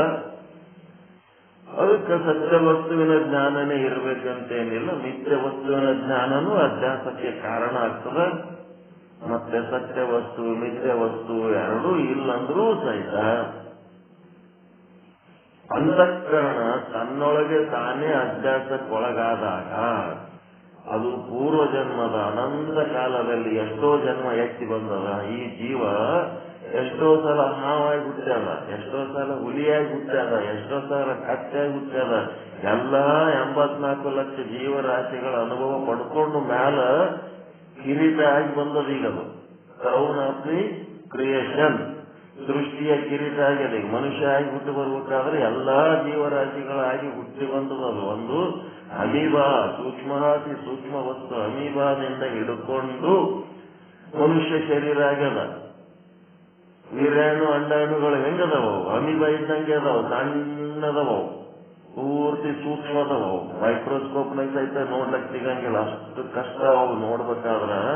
ಅಂತ ಸೂಕ್ಷ್ಮವಾದ ಶರೀರ ತಾಯಿ ಗರ್ಭದಲ್ಲಿ 9 ತಿಂಗಳ ಎಲ್ಲಾ 84 ಲಕ್ಷ ಜೀವರಾಶಿಗಳ ಒಂದು ಸಂಸ್ಕಾರಗಳನ್ನ ಹೊಂದಿ ಏನಾಗ್ತದದು ಬ್ರಹ್ಮಾಂಡದಾಗಲೂ ಎಷ್ಟೋ ಜನ್ಮ ಎತ್ತಿರ್ತದ. ಪಿಂಡಾಂಡದ ಒಳಗು ತಾಯಿ ಗರ್ಭದೊಳಗಿದ್ದು 9 ತಿಂಗಳು ಎಲ್ಲಾ ಸಂಸ್ಕಾರಗಳನ್ನ ಅದು ಸಂಗ್ರಹ ಮಾಡ್ಕೊತದ, ರೀಕಾಲ್ ಮಾಡ್ಕೊತದ ಒಳಗಿಂದ. ನಾನು ಇಷ್ಟೆಲ್ಲ ಜನ್ಮ ಎತ್ತಿ ಬಂದೀನಿ, ಈ ಮನುಷ್ಯ ಜನ್ಮಕ್ಕೆ ಬರ್ತಾ ಇದ್ದೀನಿ ಅಂತ. ಹೀಗಾಗಿ ಸತ್ಯವಸ್ತು ಮಿಥ್ಯವಸ್ತು ಎರಡೂ ಇರಬೇಕೆ ಅಂತಿಲ್ಲ. ಆ ಜೀವನಿಗೆ ತನ್ನೊಳಗ ಎಲ್ಲ 84 ಲಕ್ಷ ಜೀವರಾಶಿಗಳ ಸಂಸ್ಕಾರ, ಅನಂತ ಜನ್ಮಗಳಿಂದ ಎತ್ತಿ ಬಂದಂತ ಸಂಸ್ಕಾರ ಅದರೊಳಗದ. ಅದರೊಳಗ ತನ್ನೊಳಗೆ ಇರುವ ಸಂಸ್ಕಾರದ ಕಾರಣ ಅದಕ್ಕೆ ಅಭ್ಯಾಸ ಆಗ್ತದ ಅಂತ. ಆ ಜೀವನಿಗೆ 84 ಲಕ್ಷ ಜೀವರಾಶಿಗಳ ಸಂಸ್ಕಾರ ಆದಂತ ಒಪ್ಕೋತೀರಾ? ಇಲ್ಲ. ಜನ್ಮ ಜನ್ಮಾಂತರದಲ್ಲಿ ಅವು ಏನೇನಾಗಿ ಹುಟ್ಟಿ ಬಂದದೋ ಮುಂದಿನ ಏನೇನಾಗಿ ಹುಟ್ಟುತ್ತದೋ ಒಪ್ಕೋತೀರಾ? ಇಲ್ಲ. ಎಲ್ಲಾ ಸಂಸ್ಕಾರಗಳದವದು. ಏನು ತಾನು ಬರೇ ಹಾವು ಸಪರೇಟ್ ಆಗಿ ನೋಡೋದಲ್ಲ, ತಾನೇ ಹಾವಾಗಿ ಎಷ್ಟೋ ಸಾರಿ ಹುಟ್ಟೋದು ಜೀವ. ಹಾವಾಗಿ ಹುಟ್ಟಿದ್ಮೇಲೆ ಆ ಅಂತಃಕರಣ ಸೂಕ್ಷ್ಮ ಶರೀರ ಏನದಲ್ಲ, ಒಂದು ಸಾರಿ ಹಾವಿನ ಆಕಾರ ತಾಳದದು. ನಾಗಲೋಕದಲ್ಲಿದ್ದು ನಾಗರ ಜೊತೆಗೆ ಜೀವನ ಮಾಡ್ಯದು. ಎಷ್ಟೋ ನಾಗಗಳ ಸಂಸ್ಕಾರ ಅದಕ್ಕೆ ಬರ್ತದ, ಹಾವಿನ ಸಂಸ್ಕಾರ ಅದಕ್ಕದ, ತನ್ನೊಳಗೆ ತಾನಗದ ಅದು. ಹೀಗಾಗಿ ಹಾವೇ ಬೇಕಂತೇನಿಲ್ಲ. ಹಾವು ಇಲ್ಲಂದ್ರೂ ತನ್ನ ಸಂಸ್ಕಾರದಿಂದ ಅದು ಅಭ್ಯಾಸ ಹೊಂದಿ ಹಾವಿನ ಬಗ್ಗೆ ಅದು ನೆನಪು ಮಾಡ್ಕೊತದ. ಜಾತ್ರೆ ಹಾವನು ನೋಡೋದ್ ಬೇಕಾಗಿಲ್ಲ, ನಿಜವಾದ ಹಾವನು ನೋಡೋದ್ ಬೇಕಾಗಿಲ್ಲ. ಹೀಗಾಗಿ ಸತ್ಯ ವಸ್ತುವಿನ ಜ್ಞಾನ ಮಿಥ್ಯ ವಸ್ತುವಿನ ಜ್ಞಾನ ಎರಡೂ ಇರಲಿಲ್ಲಂದ್ರೂ ಸಹಿತ ತನ್ನ ಪೂರ್ವದ ಸಂಸ್ಕಾರಗಳಿಂದ ಅದು ಏನ್ ಮಾಡ್ಕೊತದ, ಹಾವು ಅಂತೇಳಿ ಮಾಡ್ಕೊತದ. ತನ್ನೊಳಗೆ ತಾನು ಅಂತದೊಂದು ಶಕ್ತಿ ಅದ ಆ ಜೀವನಿಗೆ. ಹೀಗಾಗಿ ಏನಂತಪ್ಪ ಅಂತಂದ್ರೆ, ಈ ಒಂದು ಪ್ರಶ್ನೆ ಏನ್ ಕೇಳ್ತಾನ, ಅಷ್ಟು ಜನ್ಮ ಎತ್ತಿದಾಗ ಅದರ ಹಿಂದಿನ ಸಂಸ್ಕಾರನೇ ಇರಂಗಿಲ್ಲ. ಹಾಗಿದ್ದಾಗ ಹಿಂದಿನ ಸಂಸ್ಕಾರಗಳು ಈ ತರ ಮಾತಾಡಿದ ಕೂಡಲೇ ಅವನಿಗೆ ಏನಾಗ್ಬಿಡ್ತದೆ, ಪೂರ್ವ ಪಕ್ಷಿಗೆ ಆಯ್ತು ಹಿಂದಿಂದು ಪೂರ್ವದ ಜನ್ಮದ ಸಂಸ್ಕಾರಗಳು ಉತ್ತರ ಜನ್ಮದ ಅಂತಃಕರಣಗಳಲ್ಲಿ ಸಂಸ್ಕಾರ ಇರ್ತಾವಂತೀರಿ. ಅದರೊಳಗೆ ಫಸ್ಟ್ ಜನ್ಮ ಎತ್ತಿದ್ದು ಅವಾಗೇನ್ ಸಂಸ್ಕಾರ ಇರ್ತದ ಅಂತಂದಾಗ, ಈ ಫಸ್ಟ್ ಅಂಡ್ ಲಾಸ್ಟ್ ಅನ್ನೋದಿಲ್ಲಪ್ಪ ವೇದಾಂತದೊಳಗ. ಇದು ಲೈನ್, ಒಂದು ರೇಖಾ ಆಕೃತಿಯಲ್ಲ, ಇಲ್ಲ, ಇದು ಒಂದು ರೇಖೆ ಇತ್ತು ಅಂತಂದ್ರೆ ಅದಕ್ಕೆ ಫಸ್ಟ್ ಪಾಯಿಂಟ್ ಲಾಸ್ಟ್ ಪಾಯಿಂಟ್ ಅನ್ಬೋದು. ಇದು ಯಾವ ರೀತಿ ಅದ ಈ ಜಗತ್ತಿನ ಭವಚಕ್ರ ಅಂತಂದ್ರೆ ವೃತ್ತದ ಆಕಾರದಲ್ಲಿ ಸರ್ಕಲ್ ಇದ್ದಂಗದ. ಆ ಸರ್ಕಲ್ ಒಳಗ ಫಸ್ಟ್ ಪಾಯಿಂಟ್ ಲಾಸ್ಟ್ ಪಾಯಿಂಟ್ ಅನ್ನೋದು ಇರಂಗಿಲ್ಲ. ಅದು ವೃತ್ತ, ಅದು ಮೆಥಡೇ ಹಂಗೆ ಅನ್ನೋದು. ಆ ರೀತಿ ಇದ್ದು ಅರ್ಥ ಮಾಡ್ಕೊಂಡಂತವ್ರಿಗೆ ಇಂಥ ಪ್ರಶ್ನೆಗಳು ಉಂಟಾಗಂಗಿಲ್ಲ. ಯಾರಿಗೆ ಇದು ವೃತ್ತಾಕಾರದಲ್ಲಿ ಭವಚಕ್ರ ಆದ ಅನ್ನೋದು ಗೊತ್ತಿಲ್ಲ, ಅವರು ಈ ರೀತಿ ಫಸ್ಟ್ ಅಂಡ್ ಲಾಸ್ಟ್ ಬಗ್ಗೆ ವಿಚಾರ ಮಾಡ್ತಾರೆ. ಅನಂತ ವಿಚಾರ ಹೇಳ್ಕೊಂಡು ಅಂದ್ರೂ ಮತ್ತ ಪ್ರಳಯ ಅನ್ನೋದು ಇರ್ತದಲ್ರಿ. ಪ್ರಳಯ ಒಂದು ಡೇಟ್ ಆಫ್ ಬರ್ತ್ ಅಂತೇಳಿ ಹುಟ್ಟುತ್ತದ. ನೀವು ಸರ್ಕಲ್ ಅಂತೀರಿ, ಹೆಂಗ್ ಸರ್ಕಲ್ ಆಗ್ತದ? ಒಂದು ಹುಟ್ಟುತ್ತದ, 4 ದಿನ ಬದುಕ್ತದ, ಮತ್ತೇನಾಗ್ತದ, ಹಳ್ಳಿ ಒಂದು ದಿನ ಡೇಟ್ ಆಫ್ ಡೆತ್ ಅಂತೇಳಿ ಒಂದು ಎಂಡನು ಆಗ್ತದಲ್ಲ ಅಂತಂದ್ರ ನಿನಗ ಅದು ಹಂಗ ಮುಂದ ಒಂದು ಆರಂಭದ ಪಾಯಿಂಟ್ ಅಂತ್ಯದ ಪಾಯಿಂಟ್ ಅಂತ ಕಾಣ್ತಿರ್ತದ. ಆಕ್ಚುಯಲ್ ಅದೇನಾಗ್ತಿರ್ತದ, ಸರ್ಕಲ್ಲೇ ಅದು ಅಂತ್ಯ ಆದ ಕೂಡ್ಲೇನೆ ತಿರೋಧಾನದೊಳಗೆ ಹೋಗಿ ಮತ್ತೆ ಅದೇ ವಸ್ತು ಸೃಷ್ಟಿಯಾಗಿ ಭೂಮಿಗೆ ಬರ್ತದ. ಸೃಷ್ಟಿಯಾಗಿ ಭೂಮಿಗೆ ಬಂದು ಸ್ಥಿತಿಯಲ್ಲಿ ಇರ್ತದ, ಒಂದಿಷ್ಟು ಭೋಗಗಳನ್ನು ಅನುಭವಿಸ್ತದ, ಒಂದಿಷ್ಟು ಕರ್ಮಗಳನ್ನ ಮಾಡ್ತದ. ಆಮೇಲೆ ಮತ್ತದೇನಾಗ್ತದ, ನಾಶ ಆಗಿ ಹೋಗಿ ತಿರೋಧಾನಕ್ಕೆ ಹೋಗ್ತದ. ಸೃಷ್ಟಿ ಸ್ಥಿತಿ ಲಯ ತಿರೋಧಾನ, ಸೃಷ್ಟಿ ಸ್ಥಿತಿ ಲಯ ತಿರೋಧಾನ ಅಂತೇಳಿ ಹಿಂಗಿದು ಚಕ್ರ ಹುಡ್ಕೋದೇ ಇರ್ತದೆ. ಹಿಂಗ ಇದು ಚಕ್ರ ಹೊಡೆಯೋದಕ್ಕ ನಾವು ಆರಂಭ ಪಾಯಿಂಟು ಅಂತ್ಯ ಪಾಯಿಂಟು ಅನ್ಲಕ್ಕ ಬರಂಗಿಲ್ಲ. ಹೌದಿಲ್ರಿ? ಇದೆಲ್ಲ ಒಪ್ಕೊಂಡ್ರ? ಹೀಗಾಗಿ ಪ್ರಳಯಗಳು ಹೆಂಗಿರ್ತವ, ಮಕ್ಕೊಂಡವ ಒಂದ್ ಜನ ಹೇಳ್ತಾನ, ಮತ್ತ ಯಾವುದೋ ಒಂದು ನಿಮಿತ್ತದಿಂದ ಅವನಿಗೆ ಭಾವನೆಯಲ್ಲಿ ಏನಾಗ್ಯದ, ಪ್ರಳಯ ಹೋಗ್ಬಿಟ್ಟದ. ಒಂದು ಹೆಣ ನೋಡ್ಯಾನೋ ಅಥವಾ ಪ್ರವಚನಕ್ಕೆ ಬಂದಾನೋ ಎಲ್ಲೋ ಒಂದ್ ಕಡೆ ಬಂದು ಇದೆಲ್ಲ ಜಗತ್ತು ಶೂನ್ಯ ಅಂತೇಳಿ ಆ ಒಂದು ನಿಮಿತ್ತದಿಂದ ಅವನೇನಾಗ್ಯಾನ ಶೂನ್ಯ ಅಂತ ತಿಳ್ಕೊಂಡನ. ಮತ್ತೇನ್ ಮಾಡ್ದ? ತಿಳ್ಕೊಂಡಕ್ಕೆ ಅವನೇನು ಶೂನ್ಯ ಮಾಡ್ಕೊಂಡು ಆ ಕಡೆ ಹೋದ್ನೇನು ಮತ್ತೆ ಹೊಳಿ ಬಂದನ ಇಲ್ಲ, ಹೊಳಿ ಬಂದು ತನ್ನ ಸಂಸಾರ ಮಾಡ್ಲಕತ್ತಾನೆ ಆ ಕಡೆ ಹೋದ ಬಿಟ್ಟು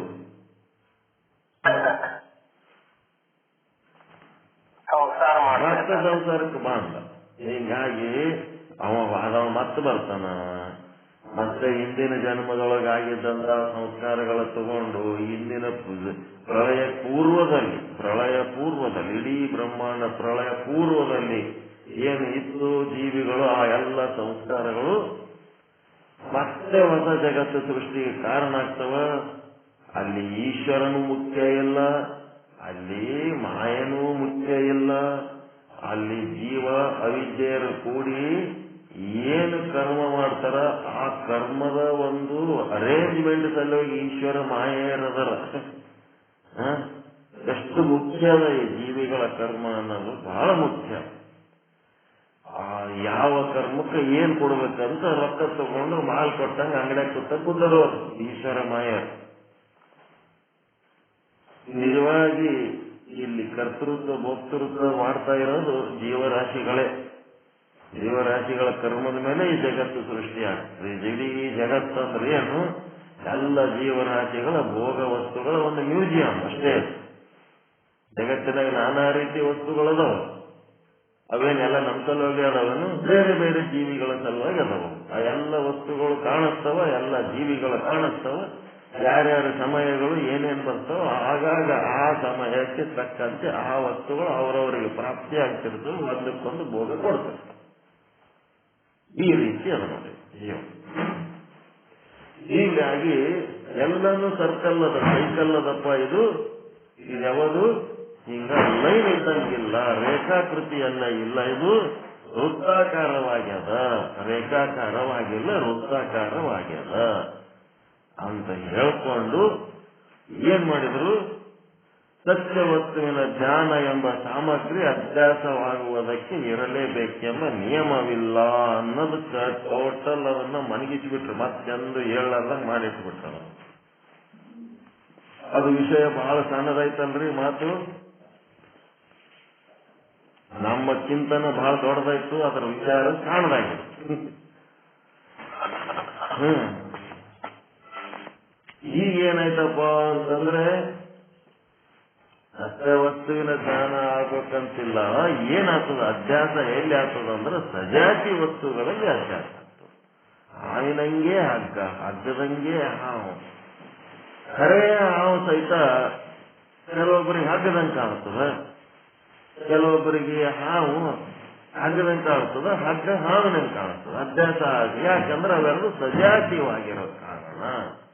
ಕಾಡಾಕಳು ಅಂದ್ರೆ ಗವಯ್ಯ, ಊರಿನೊಳಗಿರೋ ಆಕಳುಗಳು ಅಂತಂದ್ರೆ ಸಾಧು ಪ್ರಾಣಿ ಗೋವು.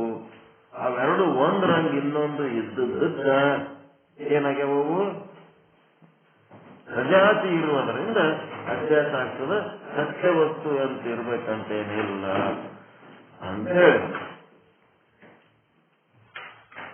ನಮ್ಮ ತಾಯಿ ಬೆಳಗ್ಗೆ ಗ್ಯಾಸಿನ ಬಗ್ಗೆ ಒಂದು ಮಸೇರ್ಬಿ ಇಟ್ಟಿರ್ತಾರೆ. ಮುಂಜಾನೆ ಅದನ್ನ ಫಸ್ಟ್ ಅದು ಮಸೇರ್ಬಿ ತಗೊಂಡು ಗ್ಯಾಸ್ ಅದು ಒರೆಸಿ ಆಮೇಲೆ ಅಡಿಗೆ ಮಾಡಕ್ಕೆ ಅದೇನಾಗ್ಯದ ಮಸೇರ್ಬಿ ಜಾಗದಾಗ ಹಾವು ಕೂತ್ಬಿಟ್ಟ. ಅಲ್ಲೇನಾಯ್ತು? ನಾವಿಡೀ ಏನಾಗ್ಯದ ಬ್ರಹ್ಮಜ್ಞಾನ ಹೇಳೋದೇನದ? ಹಗ್ಗದಿಂದ ಹಾವಾಗಿದ್ದು ಹೇಳ್ಕೊತ್ ಬಂದೀವಿ. ಅಲ್ಲಿ ನಮ್ಮ ತಾಯಿಗೆ ಏನಾಗ್ಯದ? ಹಾವು ಹಗ್ಗದಂಗಾಗ್ಯದ. ಉಲ್ಟಾ ಖರೆ ಹಾವದ. ಅಲ್ಲಿ ಹೋಗಿ ಕೈ ಹಾಕ್ಯಾಳ. ಅದು ಏನ್ ಮಾಡೋದು? ಪಾಪ ಗಾಬರಿಯಾಗಿ ಉದ್ದಕ್ಕೆ ಆಗ್ಬಿಡ್ತದ. ಅಯ್ಯ ಇದು ಹಾವದ. ನನ್ನ ಮಚೇರಿ ಬೇಕ ತಿಳ್ಕೊಂಡು ಅದನ್ನ ತಗೊಂಡು ಗ್ಯಾಸ್ ಹೊರ್ಸ್ಲಕ್ ಹೋಗಿ ಕೈ ಹಾಕಿದ್ರಾಗೆ ಅದು ಜಿಗಿದು ಉದ್ದಕ್ಕೆ ಆಗ್ಬಿಡ್ತು. ಏನು ಕಚ್ಚಿಲ್ಲ ಪಚ್ಚಿಲ್ಲ. ಕತ್ತಬೇಕಾದ್ರ ಅದಕ್ಕೂ ಈಶ್ವರನ ಆಜ್ಞೆ ಬೇಕಂತ ತಿಳ್ಕೋರಿ. ಆ ವರ್ಣ ಸೀದಾ ನಮಗ್ ಕಚ್ಚೆ ಬಿಡ್ತದಂತ ಅಲ್ಲ, ಏಳು ವರ್ಣ ನಮಗ್ ಕಚ್ಚೆ ಬಿಡ್ತದಂತ ಅಲ್ಲ. ಅದಕ್ಕೂ ಈಶ್ವರನ ಆಜ್ಞೆ ಆಗ್ಬೇಕಂತ. ಆಜ್ಞೆ ಇದ್ರೆ ಕತ್ತದ, ಇಲ್ಲಾಂದ್ರೆ ಅದು ಕತ್ತಂಗಿಲ್ಲ. ಎಲ್ಲರೂ ಇಲ್ಲಿ ಮನೆಗೆ ಮಕ್ಕೊಂಡಿದ್ದೇವೆ. ನಮ್ಮ ಮನೆಯಾಗ 12 ಇಂಚು ಉದ್ದೊಂದು ಚೋಳ ಬಂದ್ಬಿಟ್ಟದ ಹಾಸಿಗೆ. ಚಂದ ಅಡ್ಡಾಡ್ಲಕತ್ತದ, ಈ ಕಡಿ ಆ ಕಡಿ ಈ ಕಡಿ ಆ ಕಡಿ ಅಡ್ಡಾಡ್ಲಕತ್ತದ. ಏನೋ ಹಾಸಿಗೆ ಇದು ಅಡ್ಡಾಡ್ದಂಗ ಆಗ್ಲಕತ್ತದ ಅಂತೇಳಿ ಎದ್ದು ನೋಡಿದ್ರಿ ಇಷ್ಟು ಉದ್ದದ ಚೋಳ ಹೊಸದು ಕರೀ ಚೋಳ ಅಡ್ಡಾಡ್ಲಕತ್ತದ. ಎಲ್ಲಿದ್ ಬಂದಿತ್ತು ಏನು? ಅಷ್ಟು ಉದ್ದದ ಚೋಳ ಬೆಳಿಬೇಕಾದ್ರೆ ಎಷ್ಟು ವರ್ಷ ಹಿಡಿದಿರ್ಬೇಕಪ್ಪ. ಇದು ಪ್ರಕೃತಿ ಎಂತ ವಸ್ತುವನ್ನು ತಯಾರು ಮಾಡ್ಯದಲ್ಲ, ಹೆಂಗ ಬೆಳೆದಿದೆಯಲ್ಲ, ಎಷ್ಟು ಚಂದದಿಯಲ್ಲ ಅಂತ ನಮ್ಗೆ ಹಂಗೆ ಅನ್ಸ್ಲಕತ್ತದ. ಅದು ನೋಡಿದ್ರೆ ಇವರೆಲ್ಲರೂ ಕೂಡ ಅದನ್ನು ಹಿಡ್ಕೊಂಡು ಒಯ್ದ್ರು. ಬಂದ್ರು BEd ಹುಡುಗರು ಇದ್ರು ಮನ್ಯಾಗ ಮಾಡಿ, ಎಲ್ಲರೂ ಕೂಡಿ ಹಿಡ್ಕೊಂಡು ಒಯ್ದು ಅದಕ್ಕೆ ಏನ್ ಮಾಡಿದ್ರೆ ಏನೋ ಒಯ್ದ್ರ ತಗೊಂಡ್ ಹೋಗ್ಬಿಟ್ರು. ಹಾಸಿಗೆ ತಗೊಂಡ್ ಹೋಗ್ಬಿಟ್ರು.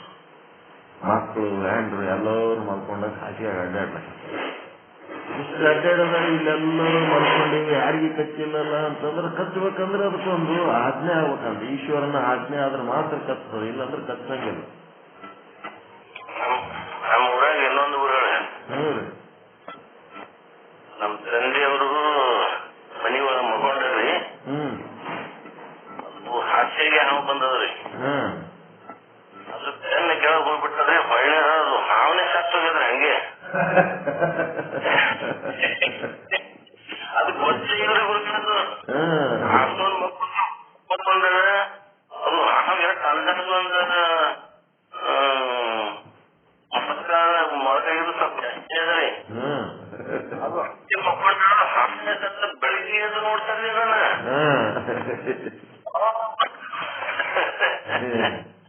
ನಮ್ಗೆ ನೋಡ್ರಿ ಹೆಂಗ ಅದಕ್ಕ ಎಲ್ಲೋ ಒಬ್ರು ಎಂದೋ ಹಾವು ಕಚ್ಚಿ ಸಾಯ್ತಾರ. ಆದ್ರ ಮನುಷ್ಯನ ಕೈಯಾಗ ಸಿಕ್ಕು ಎಷ್ಟು ಹಾವುಗಳು ಸತ್ತವ. ಅದು ಲೆಕ್ಕಾಚಾರ ನೋಡಿದ್ರ ಮನುಷ್ಯ ಸತ್ತರ ನ್ಯೂಸ್ ಆಗ್ತದ. ಅದೇ ಮನುಷ್ಯನ ಕೈಯಾಗ ಹಾವು ಸತ್ತರ ಸುದ್ದಿನೇ ಆಗಲ್ಲ. ಅದು ಪಾಪ ಹಂಗೆ ಹೋಗ್ಬಿಡ್ತದೆ.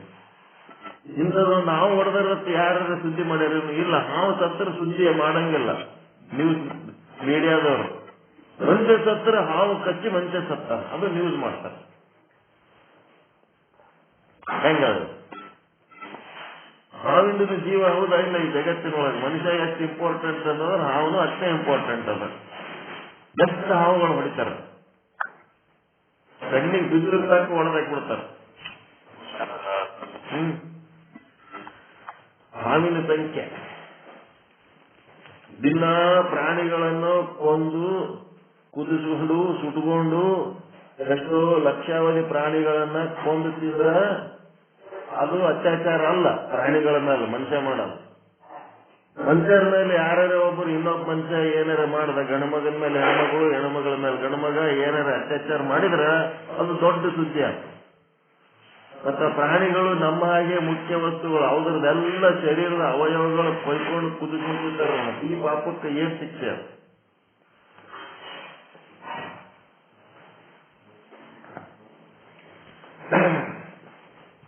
ಕಾನೂನುಗಳು ಎಲ್ಲ ನಮ್ಮ ಮನುಷ್ಯರ ಅನುಕೂಲಕ್ಕೆ ಹೊಂದ್ಕೊಂಡಿವಿ. ಬ್ರಹ್ಮನ ಕಾನೂನು ಎಲ್ಲ ಜೀವರಾಶಿಗಳಿಗೆ ಅಷ್ಟೇ ಮಹತ್ವ.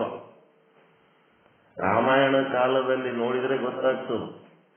ರಾಮ ಹೆಂಡತಿನ ಕಳ್ಕೊಂಡು ಕೂಡ್ಲೇನೆ ಎಲ್ಲ ತಪಸ್ವಿಗಳಿಗೆ ಅವರಿಗೆ ಇವರಿಗೆ ಮನುಷ್ಯರಿಗೆ ಕೇಳಿದ್ನಂತ, ಹಿಂಗ ಹೆಂಡತಿ ಕಳ್ದಾಳ ಏನ್ ಮಾಡ್ಬೇಕು, ಯಾಕಡೆ ಹೋಗಳ ಏನು ಒಟ್ಟ ದಾರಿ ಗೊತ್ತಾಗಲ್ವು, ಹೆಂಗ್ ಮಾಡಮ್ಮ ಅಂತಂದ್ರ ಒಬ್ಬ ಮನುಷ್ಯರು ಕೋಆಪರೇಟ್ ಮಾಡ್ಲಿಲ್ಲ ಅಂತ.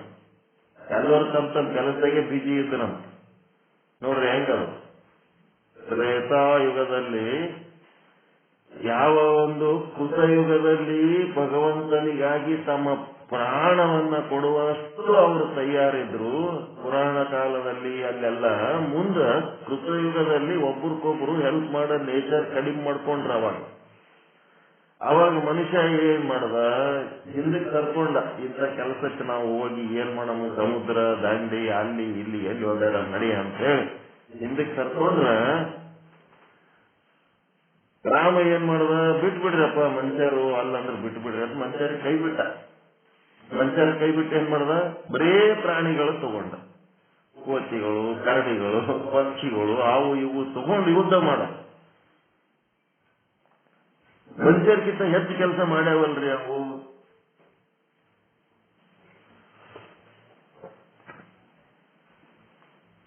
ಮನುಷ್ಯರ್ಗಿಂತ ಸೂಕ್ಷ್ಮವಾದ ಕೆಲಸಗಳು ಮಾಡ್ಯಾವಿಲ್ಲ, ಅವನು ಮಾಡ್ಯಾವಿಲ್ಲ, ಅವು ಇಂಪಾರ್ಟೆಂಟ್ ಅದಾವ ಇಲ್ಲ ಈ ಜಗತ್ತಿನೊಳಗ.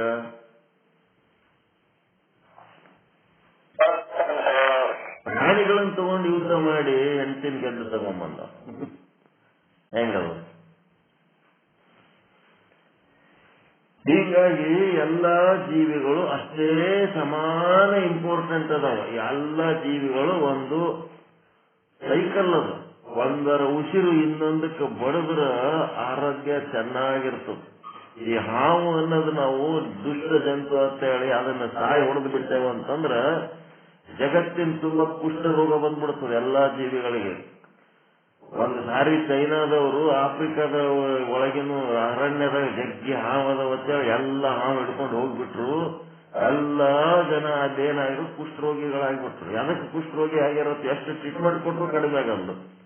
ಕಡೆಗೆ ಬರ್ತಾರೆ ವಿಜ್ಞಾನಿಗಳು, ಬಂದು ನೋಡ್ತಾರ ಇಲ್ಲಿ ಯಾವುದೋ ಒಂದು ಪ್ರಾಣಿನ ನೀವು ಅಬ್ಸೆಂಟ್ ಮಾಡಿರಿ, ಅದರ ಸಲುವಾಗಿ ನಿಮಗೆ ಇದು ಸಮಸ್ಯೆ ಆಗಕತ್ತದ. ನೀವು ಉಸಿರಾಡಿಸುವ ಉಸಿರಿನೊಳಗ ಆ ಹಾವು ಉಸಿರಾಡಿಸಿ ಬಿಟ್ಟ ಏನದ ಉಸಿರಿರ್ಬೇಕು, ಇದ್ರೆ ಕುಷ್ಠರೋಗ ಆಗಂಗಿಲ್ಲ. ನಮ್ಮ ಉಸಿರಿನೊಳಗ ಹಾವಿನ ಉಸಿರಿನ ಒಂದು ಪ್ರಭಾವ ಇದ್ರೆ ಕುಷ್ಠರೋಗ ಆಗಂಗಿಲ್ಲ. ಎಲ್ಲಿ ಹಾವಿನ ಉಸಿರಾಟದ ಪ್ರಭಾವ ಇರಂಗಿಲ್ಲ ಅಂತ ಉಸಿರಾಡ್ತಂತ ಪ್ರದೇಶದಾಗ ಯಾರು ಇರ್ತಾರೆ ಅವ್ರಿಗೆ ಕುಷ್ಠರೋಗ ಚಾಲು ಆಗ್ತದೆ. ಮತ್ತೆ ಸುತ್ತಮುತ್ತ ಹಾವುಗಳು ಬಿಟ್ಕೊಂಡಿದ್ರು ಅಂತಂದ್ರೆ ಮತ್ತೆ ಅವ್ರಿಗೆ ಏನಾಗ್ತದ ಆರೋಗ್ಯ ಹೋಗ್ಬಿಡ್ತದೆ.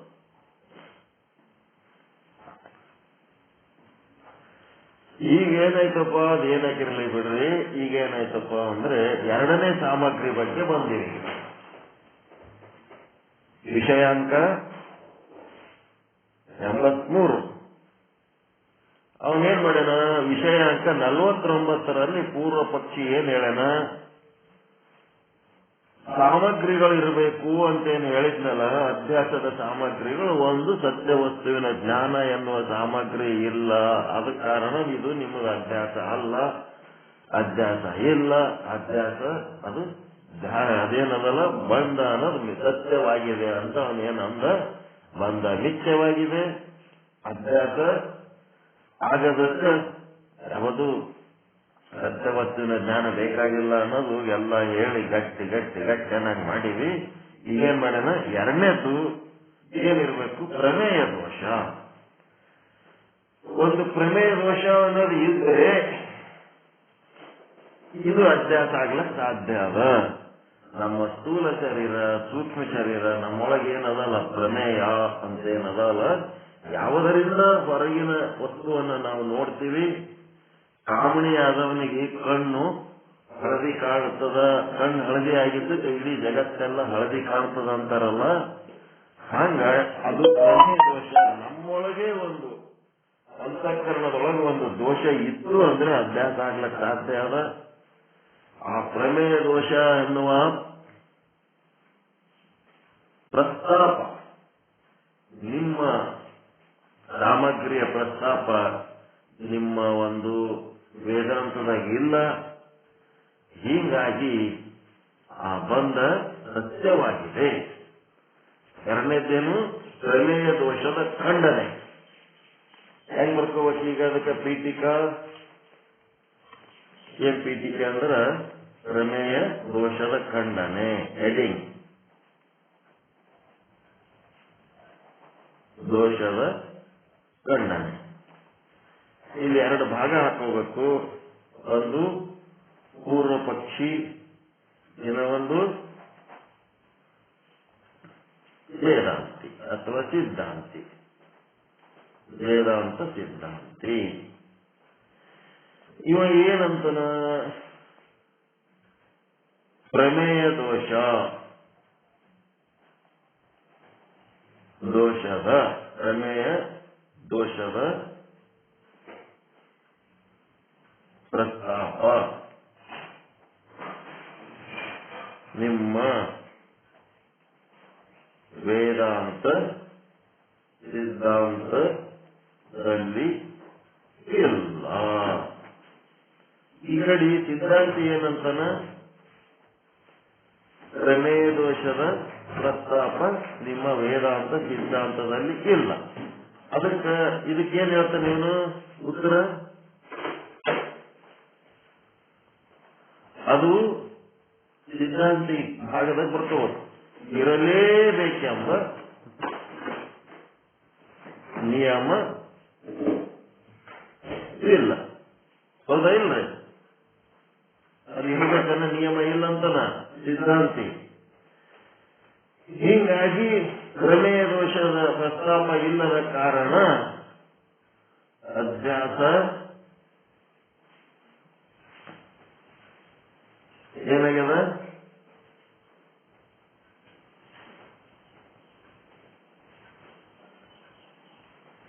ಇದು ಬರ್ಕೊಂಡ್ರೆ ಏನ್ ಬರೀಬೇಕು? ಅಧ್ಯಾಸ ಎನ್ನುವುದು ಇಲ್ಲ. ಎರಡನೇದು, ಅಧ್ಯಾಸ ಎನ್ನುವುದು ಇಲ್ಲ ಅಂದಣ. ಅದಕ್ಕೆ ವೇದಾಂತಿ ಏನ್ ಹೇಳ್ತಾನ? ಇದೆ ಅಂತ. ಅಧ್ಯಾಸ ಇದೆ. ಮತ್ತು ಮೂರನೇದೇನದ? ಬಂದ ಸತ್ಯವಾಗಿದೆ ಅಂತ. ಬಂದ ನಿತ್ಯವಾಗಿದೆ.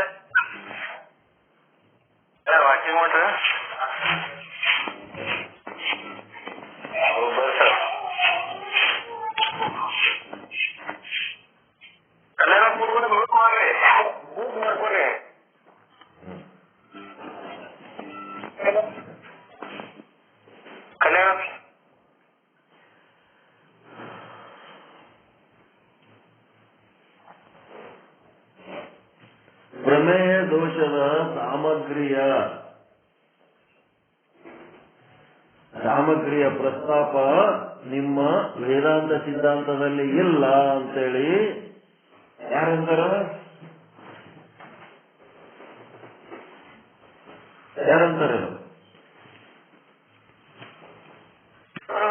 ಪೂರ್ವ ಪಕ್ಷ ಹೇಳ್ತಾನ. ಹೀಗಾಗಿ ಅಧ್ಯಾಸ ಅನ್ನೋದು ಇಲ್ಲೋ ಮಾರಾಯ, ಈ ಜಗತ್ತು ನೋಡಿಕೆ ನೀ ಬ್ರಹ್ಮ ಅಂತೇಳಿ ಎಲ್ಲಿ ಅನ್ಲಕ್ ಓದ್ತಿದಿ ನೀನು ಅಂತೇಳಿ ಅಧ್ಯಾಸ ಅನ್ನೋದಿಲ್ಲ. ಜಗತ್ತು ಸತ್ಯ ಅಂತನೋ. ಅಧ್ಯಾಸ ಎನ್ನುವುದು ಇಲ್ಲ. ಬಂದ ಸತ್ಯವಾಗಿದೆ. ಬಂದ ಅಂದ್ರೆ ಬ್ರಹ್ಮಾಂಡ, ಪಿಂಡಾಂಡ, ಸಂಸಾರ ಏನದ ಇದೆಲ್ಲ ಬಂದ. ಪ್ರಮೇಯ ದೋಷವೆಂಬ ಸಾಮಗ್ರಿಯ ಪ್ರಸ್ತಾಪ ನಿಮ್ಮ ವೇದಾಂತ ಸಿದ್ಧಾಂತದಲ್ಲಿ ಇಲ್ಲ.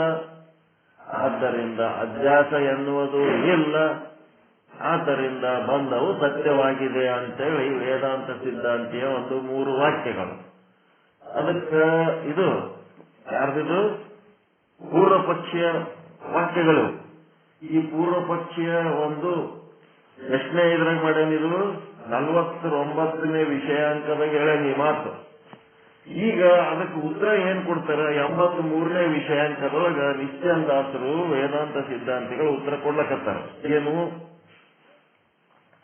ಆ ಒಂದು ಪ್ರಮೇಯ ದೋಷ ಎಂಬುವ ಸಾಮಗ್ರಿ ಇರಲೇಬೇಕೆಂಬ ನಿಯಮವಿಲ್ಲ, ಒಂದನೇದ್ದು.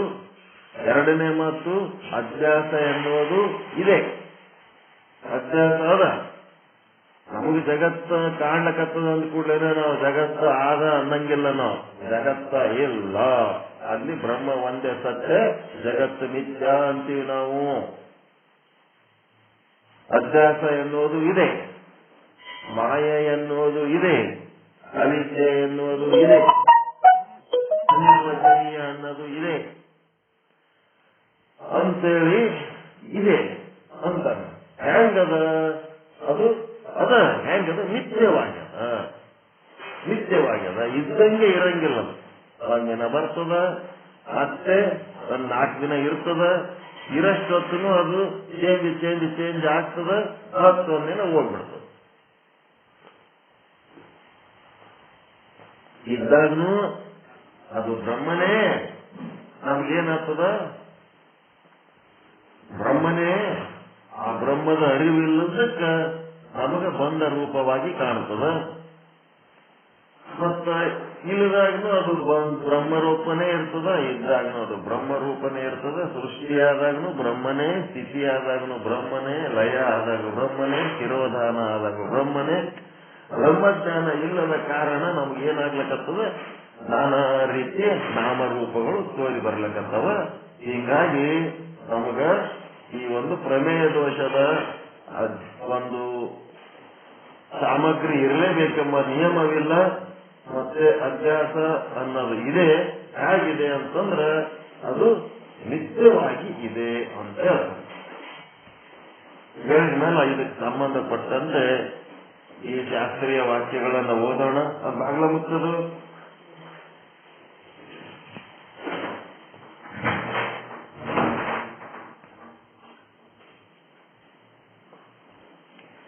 ಪ್ರಮೇಯ ದೋಷದ ಖಂಡನ. ಪೂರ್ವದಲ್ಲಿ ಹೇಳಿದ್ದು ಏನು ಎಂದರೆ, ಪೂರ್ವ ಪಕ್ಷಿ ಏನ್ ಹೇಳೇನಂದ್ರೆ, 3 ಪ್ರಕಾರದ ದೋಷಗಳು ಅಭ್ಯಾಸಕ್ಕೆ ಕಾರಣವಾಗುತ್ತವೆ. ಆದರೆ ಬಂಧದ ಅಭ್ಯಾಸದಲ್ಲಿ ಯಾವ ದೋಷವೂ ಸಂಭವಿಸುವುದಿಲ್ಲ. ಯಾವುವು 3 ಅಂದ್ರೆ ಪ್ರಮೇಯ, ಪ್ರಮಾತ, ಪ್ರಮಾಣ. ಹಿಂಗ ಇದು ಪ್ರಮೇಯ ಅಂತಂದ್ರೆ ಅದು ನಮ್ಮ ಅಂತಃಕರಣದೊಳಗಿಂದ ಏನು ಹೊರಗಿನ ವಸ್ತುನ?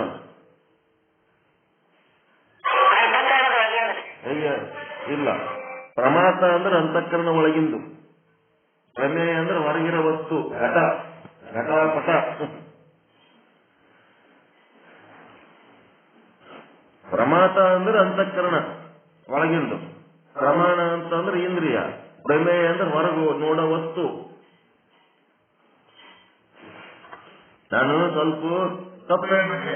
ಅದೇನಾಗ್ಯದ, ಪ್ರಮೇಯನೇ ನಾ ಪ್ರಮಾತ ಅಂತ ತಿಳ್ಕೊಂಡು ಒಳಗೆ ಅರ್ಥ ಹಾಗೆ ಮಾಡ್ಕೊಂಡು ಹೇಳಿದೆ. ಅದು ಕಾಮಣಿ ಆದವನಿಗೆ ಜಗತ್ತು ಹಳದಿ ಕಾಣ್ತದ ಅಂದ್ರೆ ಅದು ಪ್ರಮಾತ ದೋಷದಾಗ ಬರ್ತದ.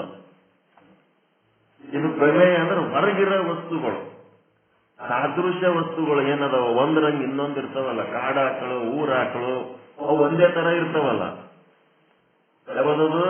ಈಗಲು ಮರ, ಉತ್ತತ್ತಿ ಮರ. ಇದು ಪ್ರಮೇಯ ಅಂತಂದ್ರೆ ಹೊರಗಿನ ವಸ್ತು. ನಾ ಪ್ರಮಾತ ಅಂತ ತಿಳ್ಕೊಂಡಿನಿ, ನಾನು ತಿಳ್ಕೊಂಡು ಹಿಂಗೆ ಹೇಳಕತ್ತೇನೆ, ಒಳಗೆ ಅರ್ಥ ಮಾಡ್ಕೊಂಡು. ಇದು ಆಕ್ಚುಲ್ ಪ್ರಮೇಯ ಅಂದ್ರೆ ಹೊರಗಿನ ವಸ್ತುಗಳು. ನಿಮ್ಗೇನು ಕಣ್ಣಿಗೆ ಕಾಣ್ತಾವಲ್ಲ ಹೊರಗಿನ ವಸ್ತುಗಳು. ಪ್ರಮೇಯ ಅಂತಂದ್ರೆ ಹೊರ ಜಗತ್ತಿನಲ್ಲಿ ಕಾಣುವ ವಸ್ತುಗಳು.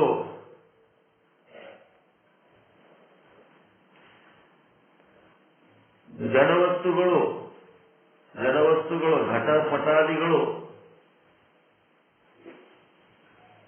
ಹೊರ ಜಗತ್ತಿನೊಳಗೆ ನಿಮ್ಗೆ ಏನೇನು ಕಾಣ್ತಾವ? ಘಟಪಟಾದಿಗಳು, ಜಡವಸ್ತುಗಳ ರಾಶಿ.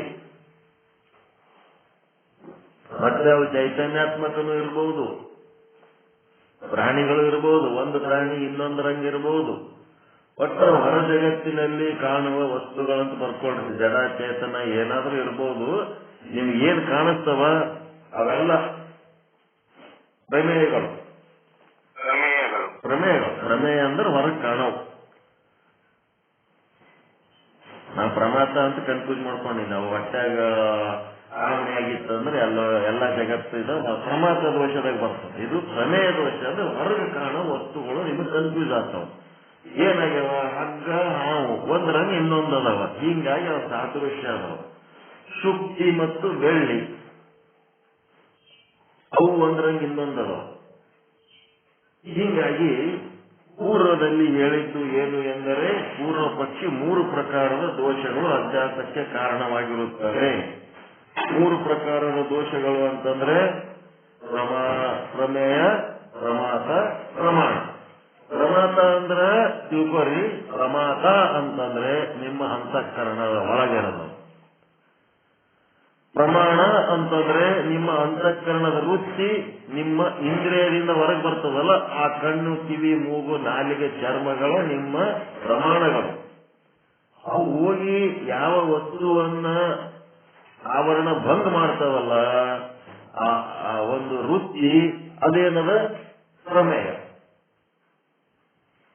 ಪ್ರಮೇಯದ ಹೆಂಗ ಒಂದು ವಾಕ್ಯ ಬರ್ಕೊಳ್ಳಿ ಗೊತ್ತಾಗ್ಬಿಡ್ತದೆ. ಅಂತಃಕರಣವೆಂಬ ಪ್ರಮಾತದಲ್ಲಿ ಉಂಟಾದ ವೃತ್ತಿ, ಆ ಪ್ರಮಾತದೊಳಗೆ ವೃತ್ತಿ ತಯಾರಾಗ್ತದೆ. ಅಂತಃಕರಣ ಎಂಬ ಪ್ರಮಾತದಲ್ಲಿ ಉಂಟಾಗಿ ಆ ವೃತ್ತಿ ಏನ್ ಮಾಡ್ತದಪ್ಪ ಅಂತಂದ್ರೆ ಪ್ರಮಾಣಗಳ ಮೂಲಕ ಅಂದ್ರೆ ಇಂದ್ರಿಯಗಳ ಮೂಲಕ ಹೊರ ಜಗತ್ತಿಗೆ ಹೋಗ್ತದೆ. ಹೊರ ಜಗತ್ತಿಗೆ ಹೋಗಿ ಪ್ರಮೇಯಗಳ ಏನ್ ಮಾಡ್ತದ? ಆವರಣ ಭಂಗ ಮಾಡ್ತದ. ಪ್ರಮೇಯಗಳ ಆವರಣ ಭಂಗ ಮಾಡ್ತದ. ಕರೆಕ್ಟ್ ಹೇಳಿದ್ನೇನ್ರಿ ನಾನು? ಅಂತಃಕರಣವೆಂಬ ಪ್ರಮಾತಾದಲ್ಲಿ ವೃತ್ತಿ ನೇತ್ರ ಎಂಬ ಪ್ರಮಾಣದ ಮೂಲಕ ಹೊರಹೋಗಿ ಪ್ರಮೇಯ ಆವರಣವನ್ನ ಭಂಗ ಮಾಡ್ತದೆ. ಅದು ಅಂತಃಕರಣವೆಂಬ ಪ್ರಮಾತಾದಲ್ಲಿ ಹುಟ್ಟಿ ಅಥವಾ ಉಂಟಾಗಿ. ವೃತ್ತಿ ಎಲ್ಲಿ ಹುಟ್ಟುತ್ತದ? ನಿಮ್ಮ ಅಂತಃಕರಣದೊಳಗೆ ಹುಟ್ಟಿರ್ತದ ವೃತ್ತಿ. ಹುಟ್ಟಿ ಏನ್ ಮಾಡ್ತದ?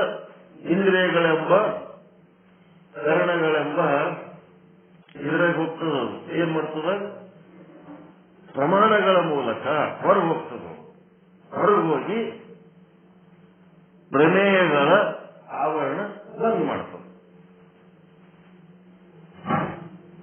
ಈಗ ಆವರಣದ ಪ್ರಮೇಯ ವಸ್ತು ಹೆಂಗದದು? ಜಡ ವಸ್ತು. ಒಂದು ಘಟ ಜಡ ವಸ್ತು. ಅದು ನೀವು ನೋಡ್ತಾ ಇರೋ ಶರೀರ ಅದೇನದ? ಶರೀರ ಜಡ ಹೌದಾ? ಇಲ್ಲ, ಒಳಗೆ ಚೇತನ ಅದ, ಜಡ ವಸ್ತು. ಅದು ನೀವೇನ್ ಕಾಣ್ತೀರಿ ಅವೆಲ್ಲ ಜಡ ವಸ್ತುಗಳೇ ಅದಾವ. ಆ ಜಡ ವಸ್ತುವಿನ ಆವರಣ ಭಂಗ ಮಾಡ್ಲಕ್ಕ ಆವರಣ ಜಡ ವಸ್ತುವಿನ ಒಳಗಾದೋ ಎದರಾಗ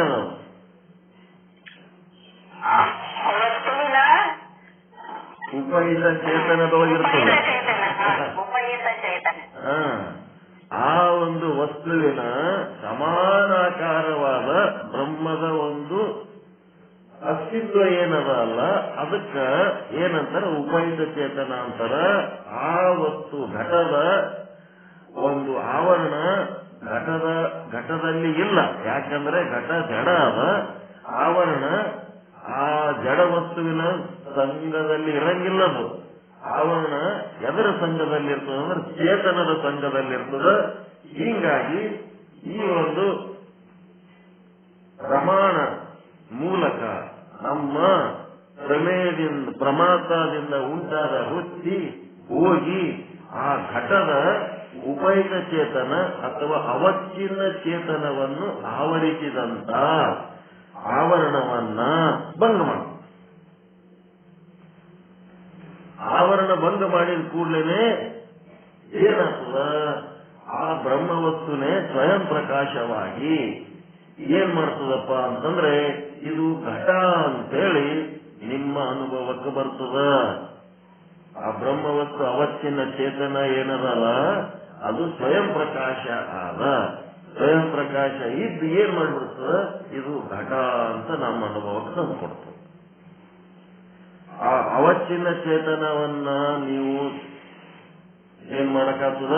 ತಿಳ್ಕೊಳಕ್ ಆಗಂಗಿಲ್ಲ. ಯಾಕಂದ್ರೆ ಯಾರಿಂದ ತಿಳ್ಕೊಳಕ್ಕಾಗಲ್ಲ? ಚಿದಾಭಾಸನಿಗೆ ತಿಳ್ಕೊಳಕ್ ಆಗಂಗಿಲ್ಲ. ಚಿದಾಭಾಸನಿಗೆ ತಿಳ್ಕೊಳಕ್ ಆಗಂಗಿಲ್ಲ.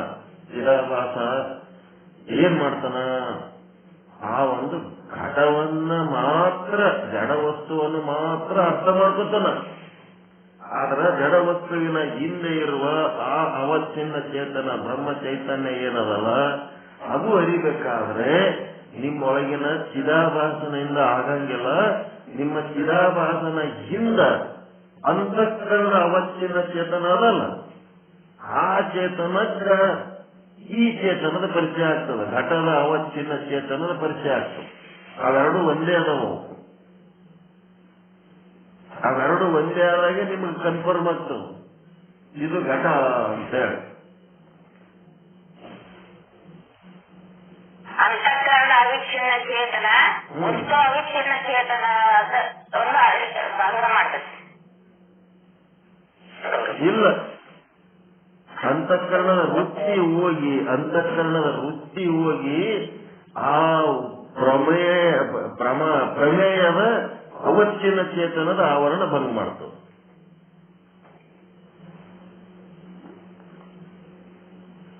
ಆವರಣ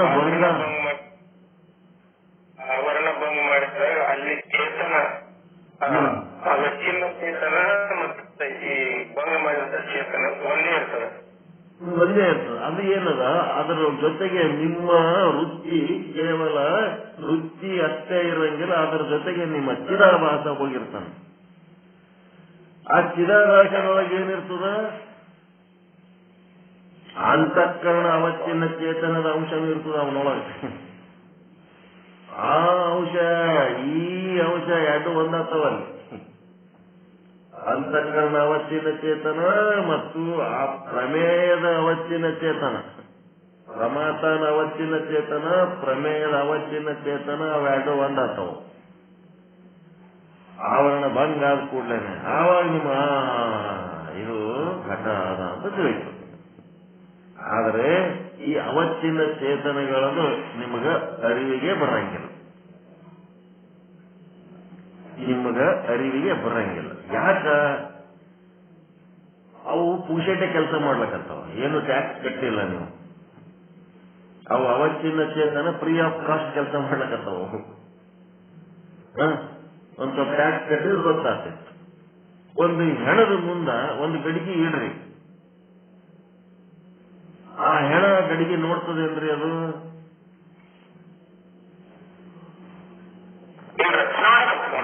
ಹೆಣದೊಳಗ ಕಣ್ಣದ, ಮುಂದ ಗಡಿಗೆ ಅದ. ಆದ್ರೆ ಏನಾಗ್ಯದಲ್ಲಿ ಆ ಅಂತಃಕರಣನೂ ಇಲ್ಲ, ಅಂತಃಕರಣ ಅವಚ್ಚಿನ ಚೇತನೂ ಅಲ್ಲಿ ಇಲ್ಲ. ಇಲ್ಲಿ ಗಡಿಗೆ ಅದ, ಆ ಗಡಿಗೆದ ಅವಚ್ಚಿನ ಚೇತನ ಅದ, ಆದ್ರ ಆ ಒಳಗಿಂದ ಕನೆಕ್ಷನ್ ತಗೊಳಕ್ ಅವು ಇಲ್ಲವು. ಈಗ ನಮ್ಮೊಳಗ ಅದು ಆದಂತ ನಮಗೆ ಅರಿವಿಗೆ ಬರ್ಲಕತ್ತದ. ಇದು ಗಡಿಗೆ ಅಂತ ನಮ್ಮ ಅರಿವಿಗೆ ಯಾಕೆ ಬರ್ಲಕತ್ತದ ಅಂದ್ರೆ ನಮ್ಮ ಅಂತಃಕರಣದಲ್ಲಿ ಒಂದು ಅಂತಃಕರಣ ಅವಚ್ಚಿನ್ನ ಚೇತನನೂ ಅದ, ಮತ್ತು ಅದು ಹೋಗಿ ತಿಳ್ಕೊಳಕ ಹೋಗಿ ಬರೋಂಥದ್ದು ಒಂದು ಚಿದಾಭಾಸ ಆದ. ಮತ್ತೇನದ ಅದ್ರದ್ದು ಆವರಣ ಭಂಗ ಮಾಡ್ಲಕ್ಕ ನಮ್ಮೊಳಗೊಂದು ವೃತ್ತಿ ಆದ. ಇಷ್ಟೆಲ್ಲ ವ್ಯವಸ್ಥೆ ನಮ್ಮೊಳಗೆ ಆದ. ಅವು ಏನು ಫ್ರೀ ಆಫ್ ಕಾಸ್ಟ್ ಕೆಲಸ ಮಾಡ್ಲಕತ್ತವ. ಇದು ಗಡಿಗೆ ಅಂತ ತಿಳ್ಕೊತೀವಿ ಹೊರತು ಇದು ಹೆಂಗ ನನಗೆ ಅರ್ಥ ಆಯ್ತು ಅಂತಂದ್ರ ನನ್ನೊಳಗ ಆ ಚೇತನ ಇದ್ದದಕ್ಕೆ ಇದು ಅರ್ಥ ಆಗ್ಯದ ಅಂತ ಆ ಚೇತನದ ಕಡೆ ಲಕ್ಷ್ಯ ಇಲ್ಲ ನಮಗ್.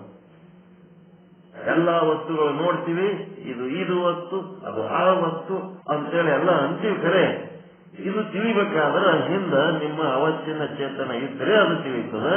ಆ ವಸ್ತುವಿನ ಹಿಂದ ಅದು ಅವಚ್ಚಿನ್ನ ಚೇತನ ಇತ್ತು ಅಂದ್ರೆ ಆ ಎರಡೂ ಸ್ವಯಂ ಪ್ರಕಾಶಗಳು ಏನಾಗ್ತವ? ಒಂದೇ ಆಗ್ತವಲ್ಲಿ. ಘಟದ ಅವಚ್ಚಿನ್ನ ಚೇತನದ ಸ್ವಯಂ ಪ್ರಕಾಶ, ಅಂತಃಕರಣದ ಅವಚ್ಚಿನ್ನ ಚೇತನದ ಸ್ವಯಂ ಪ್ರಕಾಶ, ಮತ್ತೆ ಅದರೊಳಗೆ ಚಿದಾಭಾಸ ಅದನಲ್ಲ, ಅದರೊಳಗೆ ಅದ ಇಲ್ಲ ಚೇತನ. ಎಲ್ಲ ಓದು ಕಲ್ತಾಗ ನಿಮ್ಗೊಂದು ವಸ್ತುವಿನ ಜ್ಞಾನ ಆಗ್ತದೆ.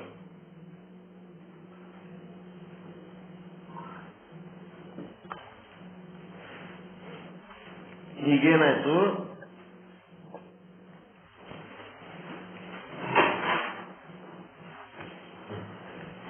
ಅಂತಃಕರಣದ ಅವಚ್ಚಿನ್ನ ಚೇತನ ಅಂದ್ರೆ ಒಂದ, ಅಂತಃಕರಣದ ವಿಶಿಷ್ಟ ಚೇತನ ಅಂದ್ರೆ ಒಂದೇ. ಒಂದೇ.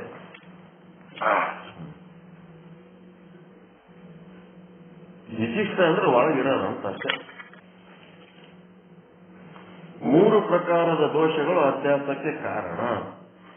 ಒಂದು ಪ್ರಮೇಯ, ಪ್ರಮಾಣ, ಪ್ರಮಾತ. ಆದರೆ ಬಂಧದ ಅಭ್ಯಾಸದಲ್ಲಿ ಯಾವ ದೋಷವೂ ಸಂಭವಿಸುವುದಿಲ್ಲ. ಅವನು ಹೇಳೋದೇನು? ಬಂಧದ ಅಭ್ಯಾಸದಲ್ಲಿ ಯಾವ ದೋಷನೂ ಸಂಭವಿಸುವುದಿಲ್ಲ. ಆದ್ದರಿಂದ ಬಂಧವು ಸತ್ಯವಾಗಿದೆ.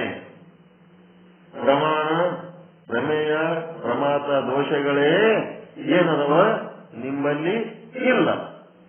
ಈ ಅಭ್ಯಾಸ ಆಗೋದಕ್ಕೆ ಕಾರಣ ನೀವು ಏನು ಹೇಳ್ತೀರಿ ಅದರೊಳಗ ಇವು ಪ್ರಮಾಣ, ಪ್ರಮಾತ, ಪ್ರಮೇಯ ದೋಷಗಳೇ ಅನ್ನವು ಇಲ್ಲ.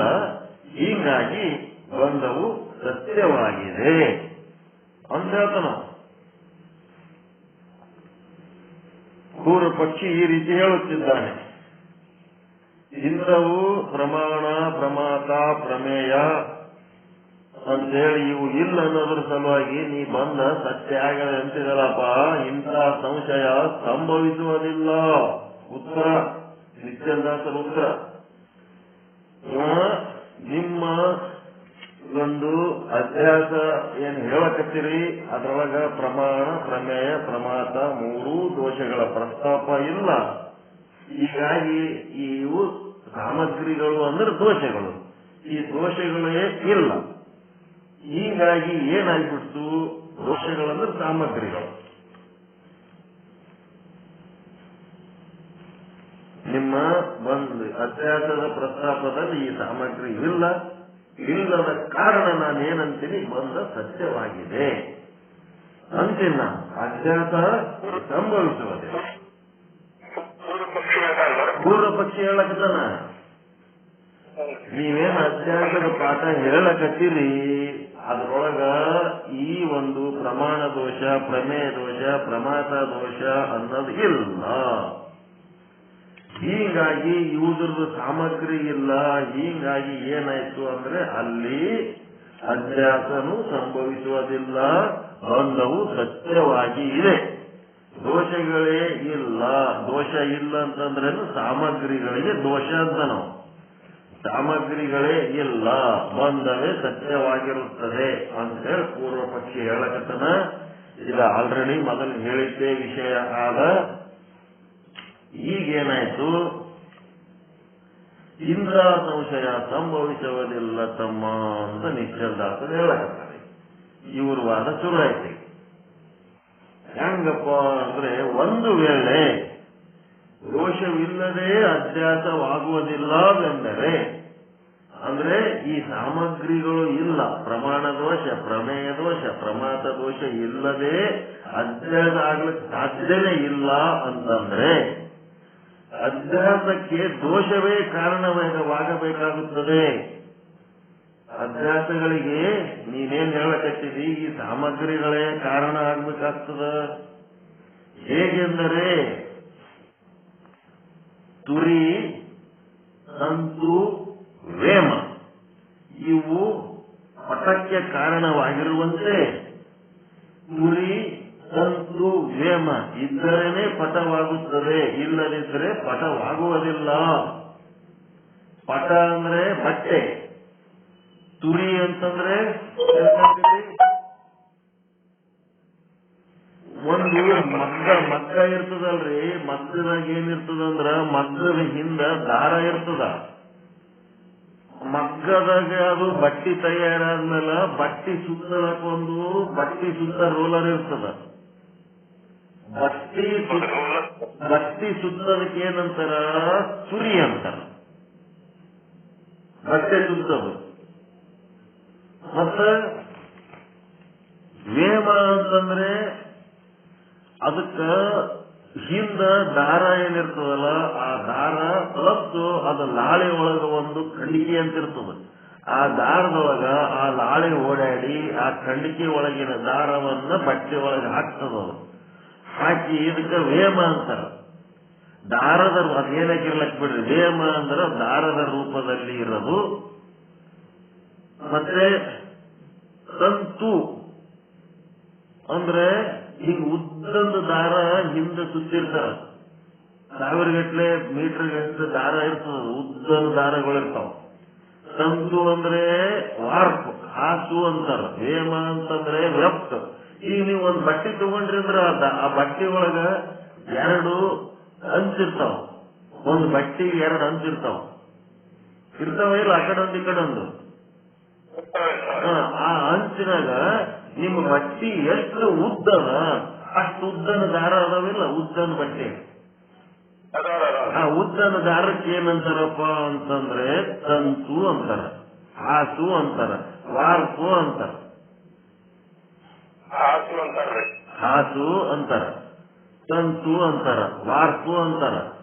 ಆ ದಂಡಿಗಳ ಅಂಚಿಗಳಿಗೆ ಏನಂತಾರ ಅಂದ್ರೆ ಸೆಲ್ವೆಜ್ ಅಂತಾರ. ಸೆಲ್ವೆಜ್ 2 ದಂಡಿ ಅಂಚಿಗೆ SCLVEDGE ಸೆಲ್ವೆಜ್ 2 ಸೆಲ್ವೆಜ್ಗಳದವ. ಆ 2 ಅಂಚುಗಳದವ.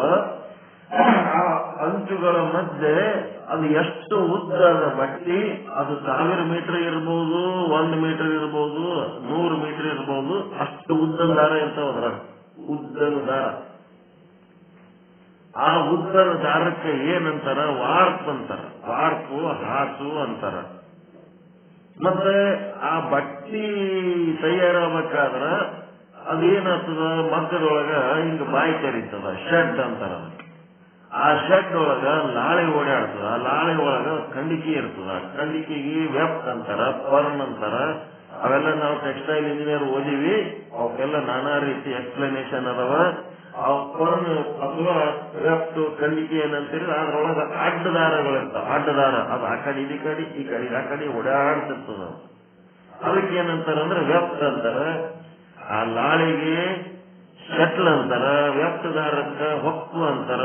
ಈಗ ನಿಮ್ಗೆ ಏನ್ ಬೇಕಾಗ್ಯದ? ವೇಮ ಅಂದ್ರೆ ಅಡ್ಡದಾರ, ತಂತು ಅಂದ್ರೆ ಉದ್ದ ದಾರ. ಇವೆಲ್ಲ ಶಬ್ದಗಳು ತಗೊಂಡು ಏನ್ ಮಾಡ್ತೀರಿ ನೀವು? ವೇಮ ಅಂದ್ರೆ ಬಟ್ಟಿದೊಳಗೆ 2 ಅಂಚಿರ್ತಾವ. ಆ 2 ಅಂಚೊಳಗ 2 ರೀತಿ ದಾರ ಅದಾವ. ಒಂದು ಉದ್ದ, ಬಟ್ಟಿ ಎಷ್ಟು ಉದ್ದದ ಅಷ್ಟು ಉದ್ದ ದಾರ ಅದಾವ. ಅವಕ್ಕೇನಂತಾರ? ತಂತು ಅಂತಾರ. ಮತ್ತ ಬರೀ ಉದ್ದ ದಾರ ಅಷ್ಟೇ ಇದ್ರೆ ಆಗಂಗಿಲ್ಲ. ಅದಕ್ಕೆ ಅಡ್ಡ ದಾರನು ಒಳಗೆ ಹಾಕಿರ್ತಾರಿಲ್ಲ, ಆ ಸಿಗ್ತಿರ್ತಾರಲ್ಲ, ಆ ಅಡ್ಡ ದಾರ ಸಿಗ್ತಿದ್ದಕ್ಕೆ ಏನಂತಾರ? ವೇಮ ಅಂತಾರ. ವೇಮ ತಂತು. ಮತ್ತೆ ಆ ವೇಮ ತಂತು 2 ಸೇರಿ ಏನಾಗ್ತದ? ಪಟ ಆಗ್ತದ. ಬಟ್ಟೆ ತಯಾರಾಗ್ತದ. ಪಟ ಅಂದ್ರೆ ವಸ್ತ್ರ. ವೇಮ ಅಂದ್ರೆ ಅಡ್ಡದಾರ, ತಂತು ಅಂದ್ರೆ ಉದ್ದ ದಾರ. ತುರಿ ಅಂತಂದ್ರೆ ಬಟ್ಟೆ ಸುತ್ತದು. ಎಮರಿ ರೋಲರ್ ಅಂತಾರ. ಬಟ್ಟೆ ಸುತ್ತುಕೊಳ್ಳೋದಕ್ಕೆ ಎಮರಿ ರೋಲರ್ ಅಂತಾರ. ಹೀಗೆಲ್ಲ ಅದಾವ. ಇದು ಏನ್ ಹೇಳ್ಬೇಕಾಗ ನೀವನಂತಂದ್ರೆ, ಅಭ್ಯಾಸಕ್ಕೆ ದೋಷವೇ ಕಾರಣವಾಗಬೇಕಾಗುತ್ತದೆ. ಹೇಗೆಂದರೆ ತುರಿ, ತಂತು, ವೇಮ. ತುರಿ ಅಂದ್ರೆ ಏನ್ ಅರ್ಥ ಮಾಡ್ಕೊಂಡ್ರಿ? ಬಟ್ಟೆ ಸುತ್ತುವ ರೋಲರ್. ಒಂದು ರೋಲರ್ ಉದ್ದಂದು ದುಂಡಾಕಾರದ ಒಂದು ಉದ್ದಂದು ಕಟ್ಟಿಗೆಯ ಒಂದು ಎಮರಿ ರೋಲರ್. ರೋಲರ್ ತುರಿ ಅಂತಂದ್ರೆ ಎಮರಿ ರೋಲರ್. ತಂತು, ವೇಮ ಅಂತಂದ್ರೆ ತಂತು ಅಂದ್ರೆ ಉದ್ದನ ದಾರ, ವೇಮ ಅಂದ್ರೆ ಅಡ್ಡ ದಾರ. ಇವು ಪಟಕ್ಕೆ ಕಾರಣವಾಗಿರುತ್ತವೆ. ಅಲ್ಲೆಲ್ಲ ಬೈಲೊಂಗಲು ಅಲ್ಲಿ ಇಲ್ಲಿ ಮಗ್ಗ ಅದವಲ್ಲ, ಅಲ್ಲಿ ಹೋಗಿ ಕೇಳ್ರಿ, ತೋರಿಸ್ತಾರ. ತುರಿ ಅಂದ್ರೇನು, ತಂತಿ ಅಂದ್ರೇನು ಎಲ್ಲ ಹೇಳ್ತಾರ. ತುರಿ ಅಂದ್ರೆ ಎಮರಿ ರೋಲರು, ತಂತು ಅಂದ್ರೆ ವಾರ್ಪು, ಮತ್ತೆ ವೇಮ ಅಂದ್ರೆ ವ್ಯಪ್ತು. ಇವೇನದವ ಈ ಪಟಕ್ಕೆ ಕಾರಣವಾಗಿರುತ್ತವೆ. ತುರಿ, ತಂತು, ವೇಮ ಇದ್ದರೇನೆ ಪಟವಾಗುತ್ತದೆ, ಇಲ್ಲದಿದ್ದರೆ ಪಟವಾಗುವುದಿಲ್ಲ. ಇವು 3 ಇದ್ದರೇನೆ ಬಟ್ಟೆಯಾಗುತ್ತದೆ, ಇವು ಇಲ್ಲದಿದ್ದರೆ ಪಟ ಆಗುವುದಿಲ್ಲ.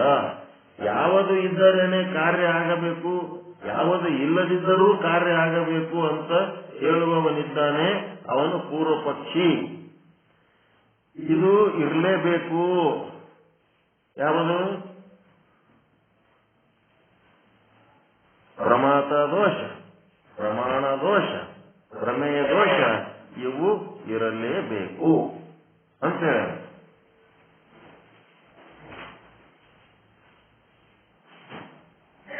ಇವು 3 ಇರ್ಬೇಕಂತ ಹೇಳಿದ್ರೆ ನಮ್ಮ ಸಾಧು ಸಿದ್ಧಾಂತದ ಪ್ರಕಾರ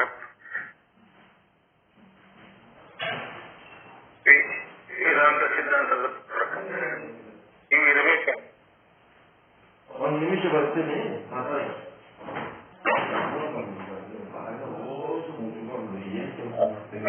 ನಮ್ಮ ತಾಯಿಯವರ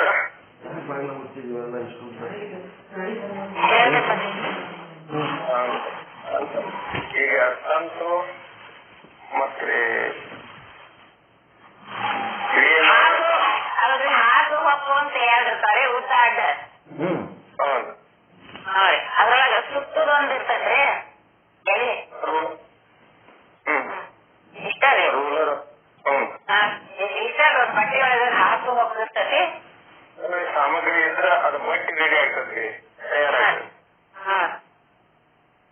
ಅದು ಇವು ಯಾವ ಇಲ್ಲದೇನ ಇವೇನು ಇಲ್ಲಂತ ಪೂರ್ವ ಪಕ್ಷಿ ವಾದ ಮಾಡ್ತಾರೆ. ನಮ್ಮ ಸ್ವಾಮಿ ಪ್ರಕಾರ ಸಿದ್ಧಾಂತದ ಪ್ರಕಾರ ನಮ್ಗ ಸಾಮಗ್ರಿಗಳ ಇರಬೇಕು ಇರಾಕಬೇಕು ಅನ್ನುವಂತ ಒಂದು ನಿಯಮ ಐತಿ ಅಂತ ಸಿದ್ಧಾಂತದೊಳಗೆ.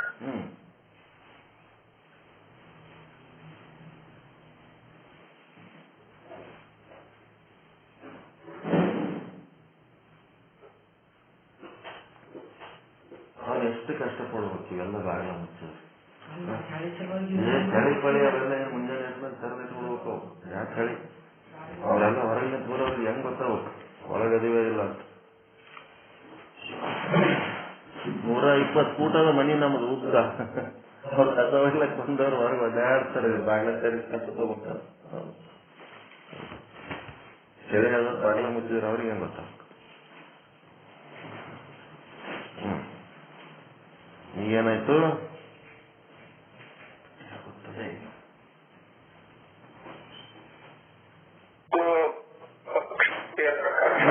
ಇವೆಲ್ಲ ಇರ್ಲೇಬೇಕಂತ ಹೇಳ್ತಾನ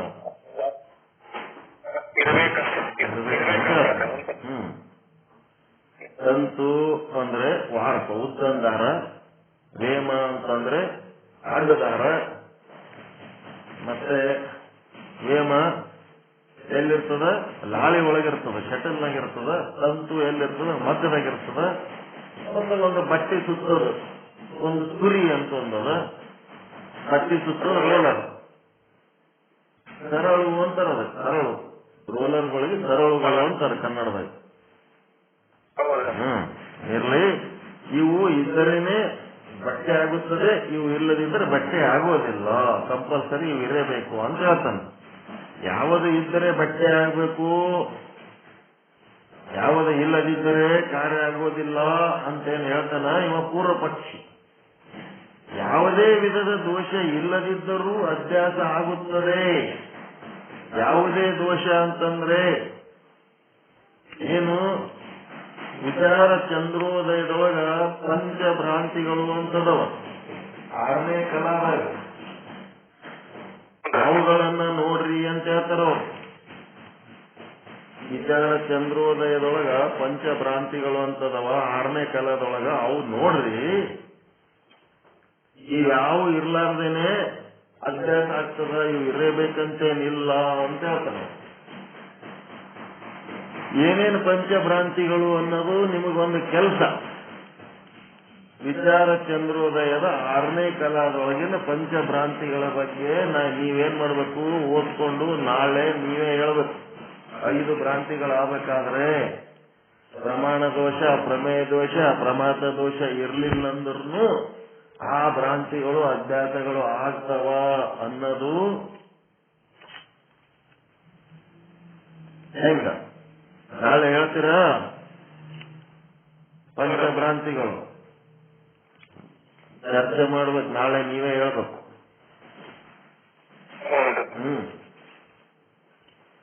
5 ದೋಷಗಳ ಅವಶ್ಯಕತೆ ಇಲ್ಲ. ಬರೀ ಅವಿದ್ಯೆ ಬಂಧದಿಂದಲೇ ಅಭ್ಯಾಸವಾಗುತ್ತದೆ. ಬರೀ ಬಂಧದಿಂದಲೇ ಅಭ್ಯಾಸವಾಗುತ್ತದೆ. ಬಂಧ ಒಂದೇ ಇದ್ರು ಸಾಕು, ಇವೆಲ್ಲ ದೋಷಗಳು ಬೇಕಾಗಿಲ್ಲ. ಅಭ್ಯಾಸ ಹೆಂಗಪ್ಪ, ಒಂದು ಉದಾಹರಣೆ ಕೊಟ್ಟರು, ದೃಷ್ಟಾಂತ.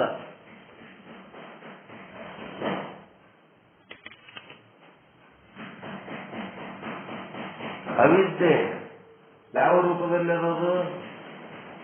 ನಿಮ್ಮ ಅಂತಃಕರಣದೊಳಗ ಅದ, ಮತ್ತ ಹೊರ ಜಗತ್ತಿನೊಳಗ ಮಾಯೆಯ ರೂಪದಲ್ಲಿ ಅದ.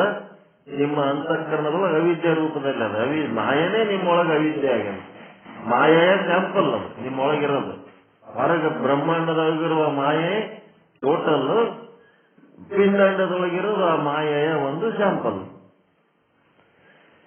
ಇದು ಅವಿದ್ಯೆ ಮಾತ್ರದಿಂದ ಏನಾಗ್ತದೆ, ಅವಿದ್ಯೆ ಮಾತ್ರದಿಂದ ಏನ್ ಟೈಮ್ ಬಹಳ ಆಯ್ತಲ್ರಿ.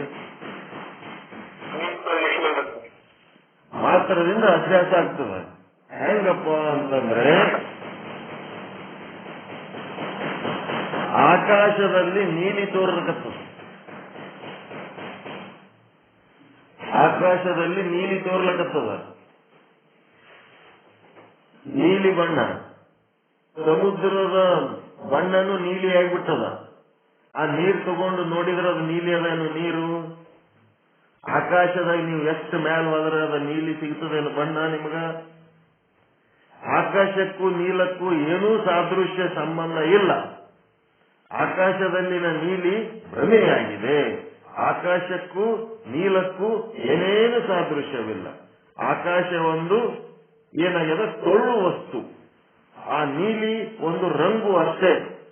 ಪ್ರಮಾದದಲ್ಲಿ ಭಯ ಲೋಭ ಇದ್ದವನಿಗೆ ಆಕಾಶ ನೀಲಿ ತೋರುತ್ತದೆ ಅಂತೇಳಿ ಪ್ರಮಾದ ಅಂದ್ರೆ ತನ್ನ ಅಂತಃಕರಣದೊಳಗೆ ಯಾವನಿಗೆ ಭಯ ಮತ್ತು ಲೋಭ ಆದ ಅವನಿಗೆ ಇಂಥವು ಕಾಣ್ತಾವ ಅಂತೇಳಿ ಅಂತಾನಲ್ಲ, ಅಂಥವು ಏನು ಇಲ್ಲ. ಇದರದು ಮುಂದಿನ ಭಾಗದ ಚರ್ಚೆ ನಾಳೆ ಮಾಡೋಣ. ಪೂರ 8 ಗಂಟೆ ದಾಟಿ ಹೋಗ್ಬಿಟ್ಟದ ನಮ್ಮ ಟೈಮು. ಹೀಗಾಗಿ ನೀವೇನ್ ಮಾಡ್ರಿ, ನಾಳೆ ಪಂಚಭ್ರಾಂತಿಗಳ ಬಗ್ಗೆ ಓದ್ಕೊಂಡ್ಬರ್ರಿ. ನಾಳೆ ಅದ್ರ ಬಗ್ಗೆ ಚರ್ಚೆ ಮಾಡಿ ಮುಂದೋಗೋಣ. ಇವತ್ತಿನ ಪಾಠ ಇಲ್ಲಿಗೆ ಸಾಕು. ಎಲ್ಲರಿಗೂ ಒಳಿತಾಗಲಿ, ಎಲ್ಲರಿಗೂ ಶುಭವಾಗಲಿ. ಓಂ ಶಾಂತಿ ಶಾಂತಿ ಶಾಂತಿ. ಶರಣು ಶರಣಾರ್ಥಿ. ಟೈಮ್ ಭಾಳ ಆಗಿದೆ. ಟೈಮಿನ ಕಡೆ ಲಕ್ಷಣ ಕೊಟ್ಟಿಲ್ಲ. ಮುಂದೆ ಏನ್ ಮಾಡ್ತೀರಿ ನೋಡಿ.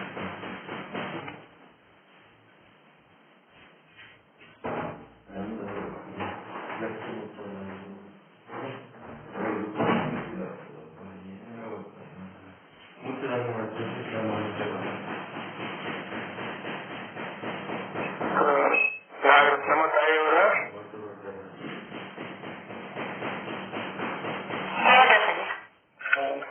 ಸರ್ ಇಲ್ಲ ಕಾಣಿಸುತ್ತೆ. ನೀವು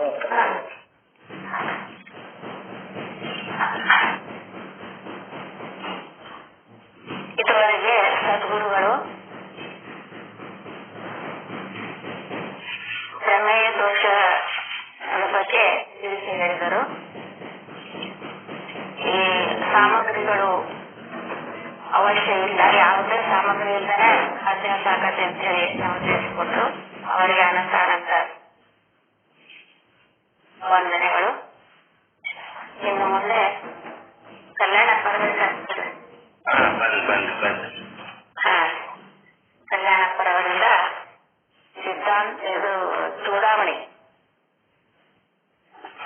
ವಿವೇಕ ಚೂಡಾಮಣಿಯ ಪ್ರವಚನವನ್ನು ಆಲಿಸೋಣ. ಗುರು ಬ್ರಹ್ಮ ಗುರು ವಿಷ್ಣು ಗುರುದೇವೋ ಮಹೇಶ್ವರ ಗುರು ಸಾಕ್ಷಾತ್ ಪರಬ್ರಹ್ಮ ತಸ್ಮೈ ಶ್ರೀ ಗುರುವೇ ನಮಃ. ಪರಮ ಪೂಜ್ಯ ಬ್ರಹ್ಮಲೀನ ಪಂಡಿತ್ ಪೀತಾಂಬರಜಿ ಮಹಾರಾಜರು ಹಾಗೂ ಸಾಧು ನಿಶ್ಚಲದಾಸಿ ಮಹಾರಾಜರನ್ನ ತನ್ನ ಮಂದಿರದಲ್ಲಿ ಸ್ಮರಿಸಿಕೊಂಡು ಅದರಂತೆ ವಿವೇಕ ಚೂಡಾಮಣಿ ಎಂಬ ಗ್ರಂಥದ ಕರ್ತೃಗಳಾದ ಆದಿ ಜಗದ್ಗುರು ಶಂಕರಾಚಾರ್ಯರನ್ನು ಕೂಡ ಮಂದಿರದಲ್ಲಿ ಸ್ಮರಿಸಿಕೊಂಡು ಈ ಶುದ್ಧಾತ್ಮ ಬ್ರಹ್ಮಜ್ಞಾನ ಪೀಠದ ಸಾನ್ನಿಧ್ಯ ವಹಿಸಿ ಇಲ್ಲಿಯವರೆಗೂ ಉಪದೇಶ ಮಾಡಿದ ಶುದ್ಧ ಬ್ರಹ್ಮನಿಷ್ಠ ಸದ್ಗುರುಗಳಾದಂತಹ ಶರಣಬಸವ ಸ್ವಾಮೀಜಿಯವರ ಪಾದಕಮಲಗಳಿಗೆ ಮಣಿದು ಈ ಪಾಠದಲ್ಲಿ ಉಪಸ್ಥಿತರಿದ್ದು ಆಲಿಸುತ್ತಿರುವಂತಹ ಎಲ್ಲ ಹಿರಿಯ ಬ್ರಹ್ಮನಿಷ್ಠರಿಗೆ ಇವರ ಪಾದಕಮಲಗಳಿಗೆ ಶೇಷಾಷ್ಟಾಂಗ ಪ್ರಣಾಮಗಳು. ಕೇಳೋದು ಕೇಳ್ತದೆ ಕೇಳಬೇಕು.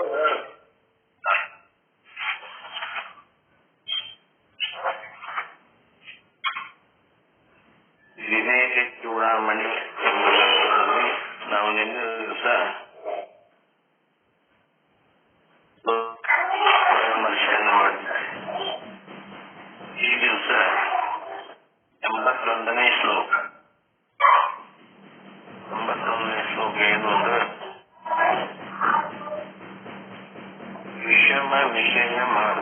ಗಚ್ಚತೋ ನಚ್ಯ ಬುದ್ಧಿ ಪ್ರತಿಪದಂ ಯಾತೋ ಮೃತ್ಯುರಶಿ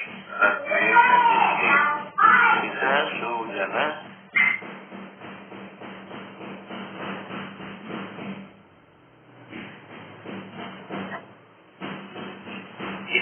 ಸುಜನ ಗುರುತ್ಯಾಗಚ್ಚತಃ ಸ್ವಸ್ಯಯುಕ್ತ ಪ್ರಭವತಿ ಫಲಸಿದ್ಧಿ ಸತ್ಯಮಿತ್ಯೇವ ಅವಿದ್ಯೆ.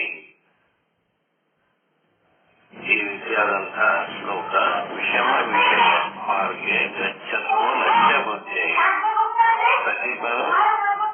ಪ್ರತಿಪದ ಮದೀಯಾಸೋ ಮೃತ್ಯುರಪೇಕ್ಷ ವಿದ್ಯೆ ಹಿತಸೃಜನ ಗುರುತ್ಯ ಗಚ್ಚತಃ ಸ್ವಸ್ಯಯುಕ್ತ ಪ್ರಭವತಿ ಫಲಸಿದ್ಧಿ ಸತ್ಯಮಿತ್ಯೇವ ವಿದ್ಯೆ.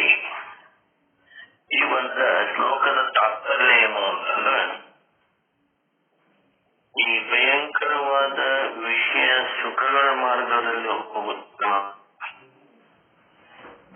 ಭಯಂಕರವಾದ ವಿಷಯ ಸುಖಗಳ ಮಾರ್ಗದಲ್ಲಿ ಹೋಗುತ್ತಿರುವಂತಹ ಮಲಿನ ಬುದ್ಧಿಯವರನ್ನ ಮೃತ್ಯು ಅವರನ್ನ ಹೆಜ್ಜೆ ಹೆಜ್ಜೆಗೂ ಪಾಲಿಸುತ್ತದೆ ಅಂತ ತಿಳಿ ಅಂತ ಉಪದೇಶ ಮಾಡ್ತಾರೆ. ವಿಷಯ ಸುಖನೇ ಹೆಚ್ಚು ಸುಖ, ಶಾಶ್ವತ ಸುಖ ಅಂತೇಳಿ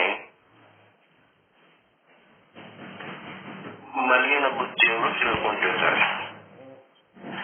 ಅದೇ ಸುಖ ಶಾಶ್ವತ ಅಂತೇಳಿ ಅದೇ ಮಾರ್ಗದಲ್ಲಿ ಹೋಗುತ್ತಿರುವಂತ ಮಲಿನ ಬುದ್ಧಿಯವರು ಮೃತ್ಯುವು ಅವರನ್ನ ಹಿಂಬಾಲಿಸುತ್ತದೆ. ಹಿತೈಷಿಗಳು, ಸಜ್ಜನರು, ಗುರುಗಳು ಇವರ ಮಾತಿನಿಂದಲೂ ತನ್ನ ಯುಕ್ತಿ ನಡೆಯುತ್ತಿರುವವನಿಗೆ ಮೋಕ್ಷದ ಫಲ ಸಿದ್ಧಿಸುತ್ತದೆ. ಇದು ಸತ್ಯ ಅಂತೇಳಿ ಶಂಕರಾಚಾರ್ಯರು ಉಪದೇಶ ಮಾಡ್ತಾರೆ.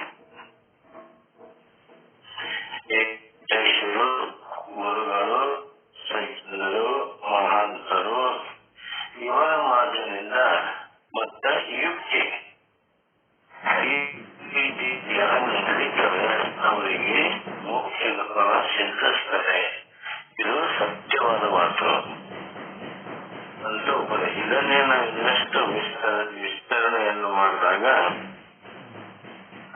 ಆತ್ಮಜ್ಞಾನಕ್ಕೆ ವೇದಾಂತದಲ್ಲಿ ಸೂಚಿಸಿರುವ ರಾಜಮಾರ್ಗ ಏನು ಅಂತಂದ ಧ್ಯಾನ. ಆತ್ಮಜ್ಞಾನಕ್ಕೆ ವೇದಾಂತದಲ್ಲಿ ಒಂದು ರಾಜಮಾರ್ಗವನ್ನು ಹೇಳಿದ್ದಾರೆ. ಅದು ಯಾವುದು ಅಂತಂದ್ರೆ ಧ್ಯಾನ. ಆದ್ರೆ ಧ್ಯಾನ ಅದು ಜಯಪ್ರದ ಆಗಬೇಕಾದ್ರೆ ಅವರ ಮನಸ್ಸು ಮತ್ತು ಬಯಕೆಗಳಿಂದ ವಿಚಲಿತವಾಗದಿದ್ದರೆ ಮಾತ್ರ ಅದು ಸಾಧ್ಯ ಆಗ್ತದೆ. ಧ್ಯಾನ ಮಾಡುವಾಗ ಈ ಧ್ಯಾನದ ಫಲ ನಮಗೆ ಸಿಗಬೇಕಾದ್ರೆ ಮನಸ್ಸು ಮತ್ತು ಅವರಲ್ಲಿರುವ ಬಯಕೆ ಇವುಗಳಿಂದ ವಿಚಲಿತ ಆಗದಿದ್ದರೆ ಮಾತ್ರ ಆ ಧ್ಯಾನ ಸಫಲ ಆಗ್ತದೆ, ಧ್ಯಾನದ ಫಲ ಸಿಗ್ತದೆ ಅಂತ ಹೇಳ್ತಾರೆ. ಈ ವಿಷಯಾಸಕ್ತ ಸಂಸಾರ ಜೀವನದಲ್ಲಿ ಒಂದಲ್ಲ ಒಂದು ಬಯಕೆ ಮನಸ್ಸನ್ನು ಯಾವಾಗಲೂ ಆವರಿಸಿಕೊಂಡಿದೆ. ವಿಷಯಾಸಕ್ತಿಯುಳ್ಳಂತಹ ಸಂಸಾರ ಜೀವನದೊಳಗೆ ಸಾಕಷ್ಟು ಸಲ ಒಂದಲ್ಲ ಒಂದು ಬಯಕೆ ಇದೆ ಇರ್ತದೆ, ಮನಸ್ಸನ್ನು ಯಾವಾಗಲೂ ಆವರಿಸಿಕೊಂಡಿದ್ದಾರೆ. ಆದ್ದರಿಂದ ಈ ವಿಷಯಾಸಕ್ತಿ ವ್ಯವಹಾರವನ್ನ, ಈ ಧ್ಯಾನ ನಿರತ ಜೀವನವನ್ನ ಪ್ರಾಮಾಣಿಕವಾಗಿ ಒಟ್ಟಿಗೆ ನಡೆಸಿಕೊಂಡು ಹೋಗುವುದು ಯಾವ ವ್ಯಕ್ತಿಗೂ ಸಾಧ್ಯ ಇಲ್ಲದಂತ ಮಾತು. ವಿಷಯಾಸಕ್ತಿ ವ್ಯವಹಾರ ಮತ್ತು ಧ್ಯಾನ ನಿರತ ಜೀವನ ಈ ರೀತಿಯಾಗಿ ಪ್ರಾಮಾಣಿಕವಾಗಿ ಒಟ್ಟಿಗೆ ಎರಡನ್ನ ಸಂಬಂಧವಾಗಿ ನಡೆಸಿಕೊಂಡು ಹೋಗುವುದು ಯಾವ ವ್ಯಕ್ತಿಗೂ ಸಾಧ್ಯ ಇಲ್ಲ ಅಂತ ಹೇಳ್ತಾರೆ. ಯಾವನಾದ್ರೂ ಬಹಳಾಗಿ ನಡೆದು ಆಯಾಸ ಆಗಿದ್ದರೆ ಅವನು ತನ್ನ ನಡಿಗೆಯನ್ನ ನಿಲ್ಲಿಸದೆ ವಿಶ್ರಮಿಸಿಕೊಳ್ಳಲು ಸಾಧ್ಯ ಅಂತ ಮಾಡ್ತಾರೆ.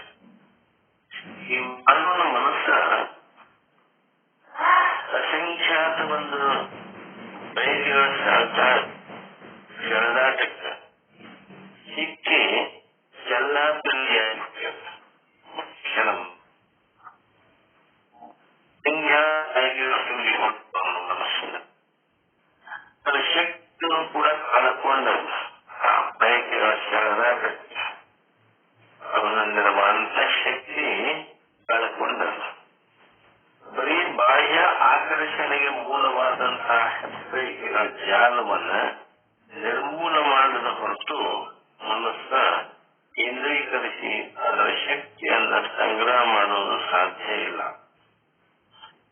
ಆದ್ದರಿಂದಲೇ ಈ ಭಾಷೆಯ ವಿಷಯಗಳ ಕನ್ನಟ್ಟಿ ಬೆನ್ನ ಹತ್ತಿ ಹೋಗುವ ಈ ಮನಸ್ಸನ್ನ ನಿಗ್ರಹಿಸಿ ಹತೋಟಿಯಲ್ಲಿರುವ ಸಾಧನೆಗೆ ವೇದಾಂತದೊಳಗ ಅಷ್ಟು ಮಹತ್ವವನ್ನು ಕೊಟ್ಟಿದ್ದಾರೆ. ಈ ಭಾವನೆಯನ್ನ ಅತ್ಯಂತ ಪರಿಣಾಮಕಾರಿಯಾಗುವ ರೀತಿಯೊಳಗ ಇಲ್ಲಿ ಉಲ್ಲೇಖವನ್ನು ಮಾಡಿದ್ದಾರೆ ಆಚಾರ್ಯರು. ಇಂಥ ಭಾವನೆಯನ್ನ ಅತ್ಯಂತ ಪರಿಣಾಮಕಾರಿಯಾಗುವ ರೀತಿಯಲ್ಲಿ ಹೇಳಿದ್ದಾರೆ. ಈ ಋಷಿವರ್ಯರು ಶಾಸ್ತ್ರ ಗ್ರಂಥದಲ್ಲಿ ಹೇಳಿರುವ ಮಾತುಗಳನ್ನೇ ಈ ಶಂಕರಾಚಾರ್ಯರು ಉತ್ತರಿಸಿ ಅವರು ಹೇಳ್ತಾರೆ. ಈ ವಿಷಯ ಮಾರ್ಗವನ್ನ ಅನುಸರಿಸಿ ಹೋಗ್ತಾ ಇರುವವರನ್ನ ಮೃತ್ಯು ಹೆಜ್ಜೆ ಹೆಜ್ಜೆಗೆ ಹಿಂಬಾಲಿಸ್ತದೆ. ಬರೀ ವಿಷಯ ಸುಖಗಳ ವಿಚಾರವನ್ನೇ ಮಾಡ್ತಾ ಹೋದ್ರೆ ಮೃತ್ಯು ಅವರನ್ನ ಹೆಜ್ಜೆ ಹೆಜ್ಜೆಗೆ ಹಿಂಬಾಲಿಸ್ತದೆ. ಈ ಆಧ್ಯಾತ್ಮಿಕ ಪದದಲ್ಲಿ ಸಾಗುವವ ಅಮೃತತ್ವವನ್ನು ತಲುಪ್ತಾನೆ ಅಂತ ಶಾರೀರಿಕ ಶಾಸ್ತ್ರ ಇನ್ನೊಂದು ರೀತಿಯಲ್ಲಿ ಅದೇ ತತ್ವವನ್ನು ತಿಳಿಸ್ತಾರೆ.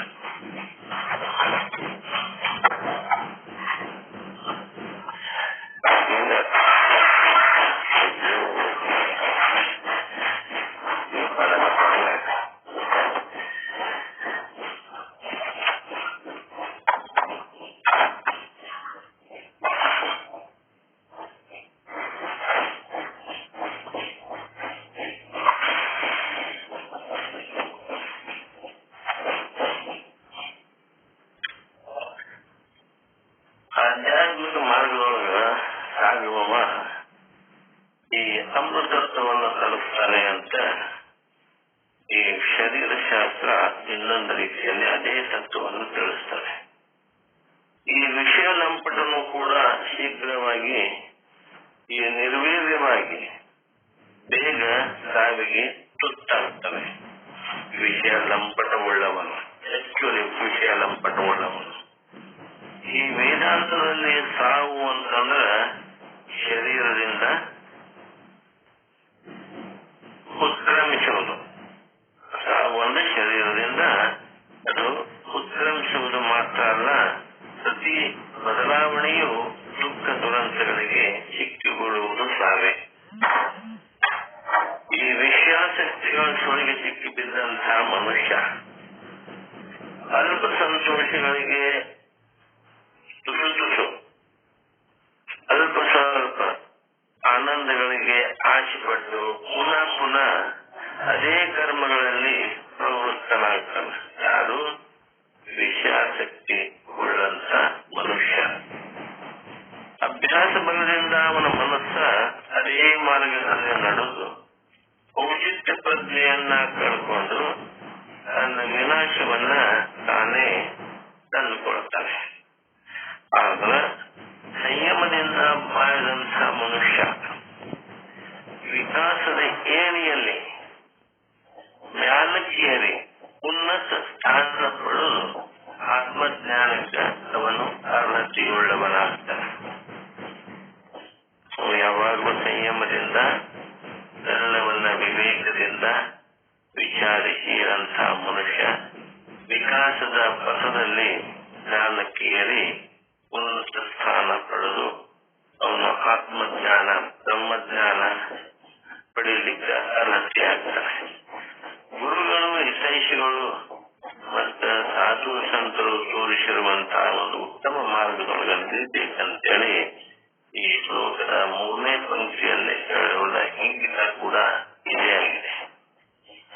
ಇನ್ನ ಗುರುವಿನ ವಿಚಾರ, ಗುರು ಸಾತ್ವಿಕನಾಗಿರಬೇಕು, ಶಿಷ್ಯನಿಗೆ ಹಿತವನ್ನ ಕೋರುವವನಾಗಿರಬೇಕು. ಯಾವಾಗಲೂ ಕೇವಲ ಪಂಡಿತನ ಆಗಿದ್ದ ಸಾಲುವುದಿಲ್ಲ. ಬ್ರಹ್ಮನಿಷ್ಠರಾಗಿ ಶಿಷ್ಯನ ಒಂದು ಯೋಗ್ಯತೆಯನ್ನ ಅರಿತು ಅವನ ಮನಸ್ಸಿನ ಆಂತರಿಕ ಭಾವನೆಗಳನ್ನು ಕೂಡ ಅರಿತು ಬೋಧಿಸಲು ಶಕ್ತನಾಗಿರಬೇಕು. ಕೆಲವು ಶಾಸ್ತ್ರ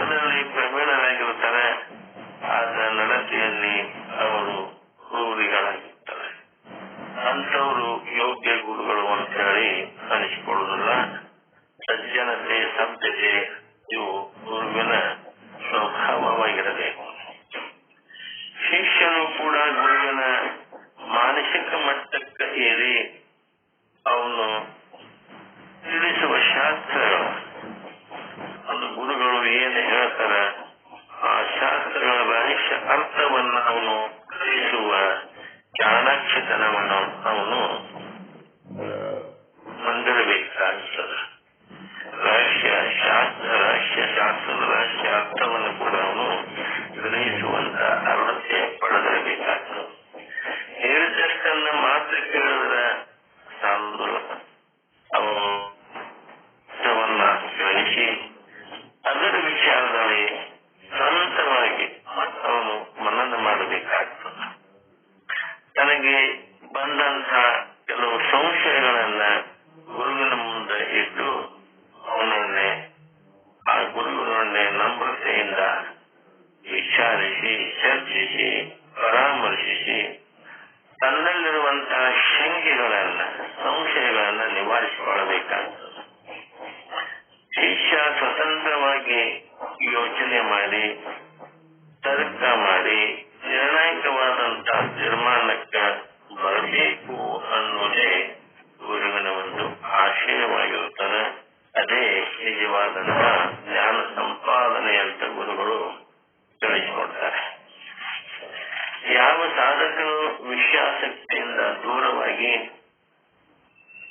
ಸಜ್ಜನರಾದ ಗುರುಗಳ ಆದೇಶವನ್ನ ಮನಸ್ಪೂರ್ವಕವಾಗಿ ಅಂಗೀಕರಿಸಿ ಮನನ ಚಿಂತನೆಗಳಿಂದ ಅದನ್ನು ಅವನು ಶಿಷ್ಯನಾದವನು ಮೈಗೂಡಿಸಿಕೊಂಡು ಅದರಂತೆ ಯಾರು ನಡೆಯುತ್ತಾರೆಯೋ ಅಂತವನ ಖಂಡಿತವಾಗಿಯೂ ಮೋಕ್ಷವನ್ನ ಸಾಧಿಸ್ತಾನೆ.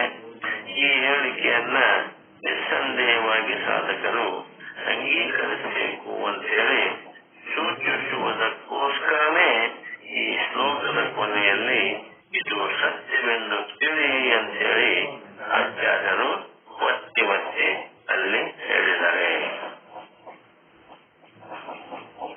ಈ ರೀತಿಯಾದಂತ ಉಪದೇಶವನ್ನ ಗುರುಗಳು ಶಿಷ್ಯನಿಗೆ ಕೊಟ್ಟೆ.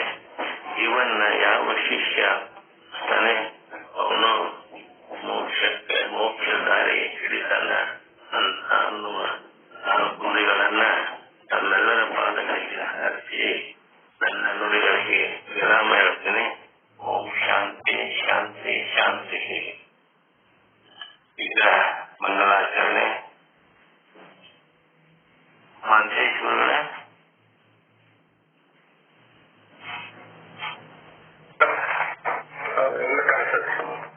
ಡಾಕ್ಟರ್ ಕಾಜಗಾರ್ ಅವರು ಇಲ್ಲಿ ಪ್ರಕಾಶ್ ಹುಡುಕೇರಿನ ಹೇಳ್ತಂದ್ರೆ ಹೇಳ್ರಿ.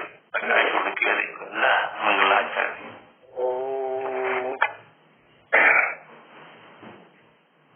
ಆರತಿಯನ್ನು ಬೆಳಗುವೇನು ಪೀತಾಂಬರಜಿಗೆ, ಪಂಡಿತ ಪೀತಾಂಬರಜಿಗೆ, ಸರ್ವಶಾಸ್ತ್ರ ಬಲ್ಲ ಮಹಾ ಸರ್ವಜ್ಞ ಮೂರ್ತಿಯೇ, ಬಾಲಬೋಧೆ ಶ್ರೀ ಚಂದ್ರೋದಯ ರಚಿಸಿದಾತನಿಯೇ, ವಿಚಾರ ಸಾಗರ ಇಂಗಿತ ತಿಳಿಸಲು ಟಿಪ್ಪಣಿ ಬೋಧಿಪಗೆ,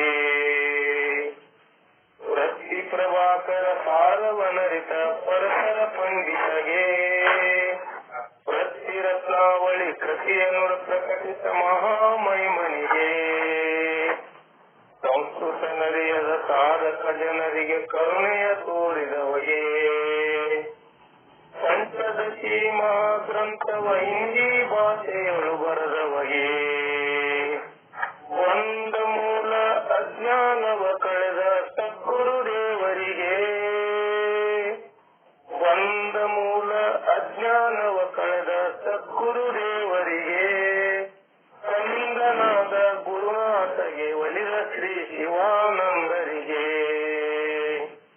ಆರತಿಯನ್ನು ಬೆಳಗುವೇನು ಪೀತಾಂಬರಜಿಗೆ, ಪಂಡಿತ ಪೀತಾಂಬರಜಿಗೆ, ಸರ್ವಶಾಸ್ತ್ರ ಬಲ್ಲ ಮಹಾ ಸರ್ವಜ್ಞ ಮೂರ್ತಿಯೇ, ಸರ್ವಶಾಸ್ತ್ರ ಬಲ್ಲ ಮಹಾ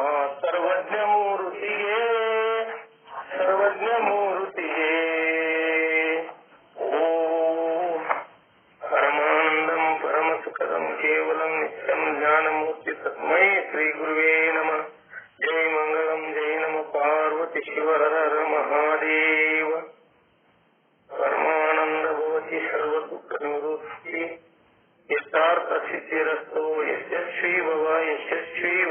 ಓಂ ಶಾಂತಿ ಶಾಂತಿ ಶಾಂತಿ.